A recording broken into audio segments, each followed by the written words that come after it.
जन्माद्यस्य यतोऽन्वयादितरतश्चार्थेष्वभिघ्नस्वराट् तेने ब्रह्महृदाय आदिकवये मुह्यन्ति यं सूरयः तेजो वारिवृदां यथा विनिमयो यत्र त्रिसर्गो मृषा धाम्ना स्वेन सदा निरस्तकुहकं सत्यं परं धीमहि आसीदुदारगुणवारिधिरप्रमेयो नारायणः परतमः परमात्स एकः संशान्तसंविदखिलं जठरे निधाय लक्ष्मीभुजान्तरगतस्वरतोऽपि चाग्रे अभ्रमं भङ्गरहितमजडं विमलं सदा आनन्दतीर्थमतुलं भजे तापत्रयापहं रमानिवासोचितवासभूमिः सन्न्यायरत्नावलिजन्मभूमिः वैराग्यभाग्यो मम पद्मनाभतीर्थामृताब्धिः भवताद्विभूति मिथ्यासिद्धान्तदुर्ध्वान्तविध्वंसनविचक्षणः जगतीर्थाख्यतरणिः भासतान्नो हृदम्बरे कंसध्वंसि पदाम्भोजसंसक्तो हंसपुङ्गवः ब्रह्मण्यगुरुराजाख्यो वर्ततां मम मानसे तं वन्दे नरसिंहतीर्थनिलयं श्रीव्यासराट्पूजितं ध्यायन्तं मनसा नृसिंहचरणं श्रीपादराजं गुरुम् अर्थिकल्पितकल्पोऽयं प्रत्यर्थिगजकेसरी व्यासतीर्थगुरुर्भूयादस्मदिष्टार्थसिद्धये तपोविद्याविरक्त्यादिसद्गुणौघाकरानहं वादिराजगुरून् वन्दे हयग्रीवपदाश्रयान् प्रणवत्कामधेनुञ्च भजत्सुरतरूपमं श्रीभावबोधकृत्पादचिन्तामणिमुपास्महे मुकोऽपि यत्प्रसादेन मुकुन्दशयनायते राजराजायते रिक्तो राघवेन्द्रं तमाश्रये ब्रह्मचर्यहरिप्रीतिसुविद्यावादशालिनः इष्टदान् कष्टहर्तॄन्नः विद्यामान्यान् मुनीन् नुमः तपस्वाध्यायशुश्रूषा कृष्णपूजारतं मुनिं विश्वेजमिष्टदं वन्दे परिव्रार्चक्रवर्तिनं पूर्णप्रज्ञसहृत्पाद्मराजमन्दिरवर्धकं श्रीविज्ञाननिधिं नौमि वेदविज्ञानदर्शकम् आपादमौलिपर्यन्तं गुरूणामाकृतिं स्मरेत् तेन विघ्नाः प्रणश्यन्ति सिद्ध्यन्ति च मनोरथाः श्रीगुरुभ्यो नमः। अद्य कथानुवादे सति किञ्चित् पूर्वकथानुवादः। ನಿನ್ನೆಯ ದಿನ ಗೋವರ್ಧನೋದ್ಧಾರ ಪ್ರಸಂಗವನ್ನು ನೋಡ್ತಾ ಬಂದಿದ್ದೇವೆ. ಪರಮಾತ್ಮ 7 ದಿನಗಳ ಕಾಲ ತನ್ನ ಒಂದು ಕೈಯಿಂದ ಗಿರಿಯನ್ನು ಎತ್ತಿ ಹಿಡಿದಿದ್ದಾನೆ. 7 ದಿನವಾಗಿದೆ. ಕೆಲವು ಗೋಪಾಲಕರನ್ನು ಕರೆದು ಮಳೆ ನಿಂತಿದೆಯೋ ಇಲ್ವೋ ಅಂತ ಹೇಳಿ ನೋಡಿಕೊಂಡು ಬನ್ನಿ ಅಂತ ಕೃಷ್ಣ ಮಾತಾಡ್ತಾನೆ. ಆಗ ಗೋಪಾಲಕರು ಹಾಗೂ ಕೃಷ್ಣನ ನಡುವಿನ ಸಂಭಾಷಣೆಯನ್ನು ವಾದಿರಾಜರು ಕಲಾತ್ಮಕವಾಗಿ ನಿರೂಪಣೆ ಮಾಡ್ತಾರೆ. ಕೃಷ್ಣ ಅಂತಾನೆ, ಇನ್ನೂ ಮಳೆ ಬರ್ತಾ ಇರೋದು ಕಾಣಿಸ್ತಾ ಇದೆಯಲ್ವಾ ಅಂತ. ಅದು ಗೋಪಾಲಕ ಅಂತಾನಂತೆ, ಸ್ವಾಮಿ ಅದು ಮಳೆಯಲ್ಲ, ನಮ್ಮೆಲ್ಲರ ಆನಂದ ಬಾಷ್ಪ, ಅದೇ ಮಳೆಯ ಥರ ನಿನಗೆ ಕಾಣ್ತಾ ಇದೆ. ಕೃಷ್ಣ ಕೇಳ್ತಾನಂತೆ, ಅಲ್ಲಪ್ಪ ಮಳೆ ಕಾಣಿಸ್ತಾ ಇಲ್ಲ ಅಂತ ಹೇಳ್ತಾ ಇದೆಯಾ, ಆದರೆ ಮೇಘದ ನಿನಾದ ಕೇಳಿಸ್ತಾ ಇದೆಯಲ್ವಾ ಅಂದರೆ, ಅದೇ ಗೋಪಾಲಕ ಹೇಳ್ತಾನೆ, ಅದು ಮೇಘ ನಿನಾದ ಅಲ್ಲ ಸ್ವಾಮಿ, ನಿನ್ನ ಈ ಪರಾಕ್ರಮವನ್ನು ಎಲ್ಲ ಸಿದ್ಧೇಶ್ವರರು ಸ್ತೋತ್ರ ಮಾಡ್ತಾ ಇದ್ದಾರೆ, ಅವರ ಇನಿದನಿಯೇ ಮೇಘ ನಿನಾದ ಅಂತ ಗೋಪಾಲಕ ಹೇಳ್ತಾನೆ. ಮತ್ತೆ ಕೃಷ್ಣ ಕೇಳ್ತಾನಲ್ಲ, ಮಿಂಚು ಹೊಳಿತಾ ಇದೆಯಲ್ವ, ಮಿಂಚಿನ ಮಿಂಚುವಿಕೆ ಆಗ್ತಾ ಇದೆಯಲ್ವ ಅಂದರೆ ಅದು ಗೋಪಾಲಕನ ಮಾತು ಅಲ್ಲ, ಅದು ಆನಂದದಿಂದ ವಿದ್ಯುಲ್ಲತಾಂಗಿನಿಯರು ನರ್ತನ ಮಾಡ್ತಾ ಇದ್ದಾರೆ, ಅವರ ಆಭರಣಗಳ ಝಳಪೆ ಮಿಂಚಿನ ಥರ ಕಾಣ್ತಾ ಇದೆ ಅಂತ. ಮತ್ತೆ ಗಾಳಿ ಬೀಸುವ ಶಬ್ದ ಕೇಳಿ ಬರ್ತಾ ಇದೆಯಲ್ವ ಅಂದರೆ ಗೋಪಾಲಕನ ಪ್ರತ್ಯುತ್ತರ, ದೇವತೆಗಳು ನಿನಗೋಸ್ಕರ ಎಲ್ಲ ಪುಷ್ಪವೃಷ್ಟಿಯನ್ನು ಮಾಡ್ತಾ ಇದ್ದಾರೆ, ದುಂಬಿಗಳ ಸಾಲು ಅದನ್ನು ಹಿಂಬಾಲಿಸಿಕೊಂಡು ಬರ್ತಾ ಇದೆ, ಆ ಮುಕುರಿದ ದುಂಬಿಗಳ ಸಾಲಿನ ಗಮನಾಗಮನದ ಸಂಭ್ರಮ ಏನಿತ್ತೋ, ಆ ಝೇಂಕರಿಸುವ ರೆಕ್ಕೆಗಳ ಮಂದ ನೀಲ ಏನು ಹೊರಹೊಮ್ತಾ ಇದೆಯೋ ಅದೇ ನಿನಗೆ ಗಾಳಿಯ ಬೀಸುವ ಶಬ್ದದ ಥರ ಕೇಳ್ತಾ ಇದೆ ಅಂತ ಗೋಪಾಲಕ. ಸರಿ, ಮತ್ತು ಆಕಾಶ ಯಾಕೆ ಕಪ್ಪಾಗಿದೆ ಅಂದರೆ ಗೋಪಾಲಕ ಹೇಳೋದು, ಇಡೀ ಆಕಾಶದ ನೀಲಮೇಘ ಇಂದ್ರನ ಮುಖವನ್ನು ಹೊಕ್ಕಿದೆ ಅಂತ. ಅಂದರೆ ಆಕಾಶ ಕಪ್ಪಾಗಿಲ್ಲ, ಇಂದ್ರನ ಮುಖ ಕಪ್ಪಾಗಿದೆ, ಯಾಕೆಂದರೆ ಅವನಿಗೆ ತನ್ನ ಪರಾಜಯ ಅರ್ಥ ಆಗಿದೆ ಅಂತ. ಸರಿ, ಮೇಘಗಳು ಉಂಟ ಅಂದರೆ ಅದಕ್ಕೆ ಗೋಪಾಲಕ ಅಂತಾನೆ, ಎಲ್ಲ ಮೇಘಗಳೇನಿಲ್ಲ, ನಿನ್ನ ಈ ಲೀಲೆಯನ್ನು ನೋಡಬೇಕು ಅಂತ ದೇವತೆಗಳ ವಿಮಾನಗಳ ಸಾಲಾಗಿ ನಿಂತಿದೆ, ಅದೇ ಮೇಘಗಳ ಭ್ರಾಂತಿಯನ್ನು ಹೊಮ್ಮುವಂತೆ ಮಾಡ್ತಾ ಇದೆ. ಕೃಷ್ಣ ಕೇಳ್ತಾನೆ, ಕತ್ತಲಿದೆಯಲ್ವಾ ಅಂದರೆ ಹೊರಗೆ ಯಾವ ಕತ್ತಲಿಲ್ಲ, ಅಷ್ಟೂ ಕತ್ತಲು ನಿನ್ನನ್ನು ಒಬ್ಬ ಸಾಮಾನ್ಯ ಮನುಷ್ಯರು ಅಂತ ಭಾವಿಸುವ ಅಜ್ಞಾನಿಗಳ ಮನಸ್ಸಿನಲ್ಲಿ ಕೂತಿದೆ. ಕೊನೆಯದಾಗಿ ಕೇಳೋದು, ಚಳಿ ಇದೆಯಾ ಅಂತ ಕೇಳಿದ್ರೆ ಗೋಪಾಲಕ ತುಂಬ ಚೆನ್ನಾಗಿ ಉತ್ತರ ಕೊಡ್ತಾನೆ, ಚಳಿ ಏನಿಲ್ಲ, ಈ ದೇವೇಂದ್ರಲ್ಲಿ ಸೇರಿಕೊಂಡಿದೆ ಅಂತ. ಅಂದರೆ ಪ್ರಕೃತಿಯಲ್ಲಿ ಚಳಿ ಇಲ್ಲ, ಇಂದ್ರ ಚಳಿಯಿಂದ ನಿನಗೆ ಹೆದರಿ ನಡುಗ್ತಾ ಇದ್ದಾನೆ ಅಂತ ಹೇಳಿ ಗೋಪಾಲಕ ಹಾಗೂ ಕೃಷ್ಣನ ನಡುವಿನ ಸಂಭಾಷಣೆಯನ್ನು ಕಲಾತ್ಮಕವಾಗಿ ಚಿತ್ರಣ ಕೊಡ್ತಾರೆ ವಾದಿರಾಜರು. ಗೋವರ್ಧನೋದ್ಧಾರ ಆಗಿದೆ. ಆಗ ಇಂದ್ರದೇವರಿಗೆ, ಆಗ ನಾನು ಇಂತಹ ತಪ್ಪು ಮಾಡಿಬಿಟ್ಟೆ, ಸಣ್ಣತನ ಮಾಡಿಬಿಟ್ಟೆ ಅಂತ ಅರಿವಾಗಿ, ಗೋವರ್ಧನೆ ಧೃತೆ ಶೈಲೆ ಆಸಾರಾದ್ರಕ್ಷಿತೆ ವ್ರಜೆ ಗೋಲೋಕಾದಾವ್ರಜತ್ ಕೃಷ್ಣಂ ಸುರಭಿಶಕ್ರಯೇವ ಚ. ಕೃಷ್ಣನ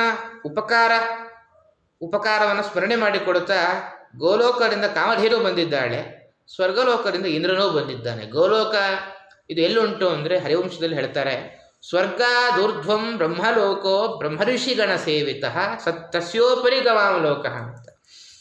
ಸತ್ಯಲೋಕದ ಮೇಲಿದೆ ಗೋಲೋಕ ಅಂತ. ಈ ರೀತಿಯಾಗಿ ಬಂದು ವಿವಿಕ್ತ ಉಪಸಂಗಮ್ಯ ವ್ರೀಡಿತ ಕೃತ ಹೇಲನಃ ಪಸ್ಪರ್ಶ ಪಾದಯೋರೇನಂ ಕಿರೀಟೇ ನರ್ಕವರ್ಚಸ. ಪರಮಾತ್ಮನಲ್ಲಿ ತಾನು ಅಪರಾಧ ಮಾಡಿದ್ದಾನೆ, ನಾಚಿಕೆಯಾಗಿದೆ ದೇವೇಂದ್ರನಿಗೆ.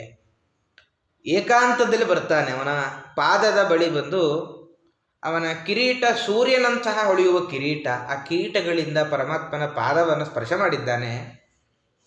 ಆಗ ಪರಮಾತ್ಮ ಅನ್ನೋದು, ನಾನು ಯಾವಾಗಲೂ ದೇವೇಂದ್ರ ನಿನ್ನ ಹಿತೈಷಿಯೇ. ಕೆಲವೊಮ್ಮೆ ನನ್ನ ವಿಸ್ಮೃತಿ ಬಂದಿರುತ್ತೆ, ಆ ವಿಸ್ಮೃತಿಯನ್ನು ದೂರ ಮಾಡಬೇಕು ಅನ್ನೋ ಕಾರಣಕ್ಕೋಸ್ಕರ ಒಂದು ಶಿಕ್ಷೆ ಹಾಕಿಕೊಡ್ತೀನಿ. ಅದು ಶಿಕ್ಷೆ ಅಲ್ಲ, ಅದು ಒಂಥರ ವರವೇ ಅಂತಿಷ್ಟು ಹೇಳಿ, ಆವಾಗ ಏವಂ ಕೃಷ್ಣಮುಪಮಂತ್ರ್ಯ ಸುರಭಿಃ ಪಯಸಾತ್ಮನಃ ಜಲೈಶ್ಚಾಕಾಶ ಗಂಗಾಯ ಐರಾವತ ಕರೋದ್ಧೃತೈಃ ಇಂದ್ರಸುರರ್ಷಿಭಿಃ ಸಾಕಂ ಚೋದಿತೋ ದೇವಮಾತೃಭಿಃ ಅಭ್ಯಷಿಂಚತ ದಾಶಾರ್ಹಂ ಗೋವಿಂದ ಇತಿ ಚಾಭ್ಯಧಾತ್. ಕಾಮಧೇನು ತನ್ನ ಗೋಸಂತತಿಯನ್ನು ಪರಮಾತ್ಮ ರಕ್ಷಣೆ ಮಾಡಿದ್ದಾನೆ ಅಂತ ಉಪಕಾರ ಸ್ಮರಣೆ ಇತ್ತು ಅವಳಿಗೆ. ಬಂದಿದ್ದಾಳೆ, ಕೃಷ್ಣನಿಗೆ ಅಭಿಷೇಕ ಮಾಡಿದ್ದಾಳೆ.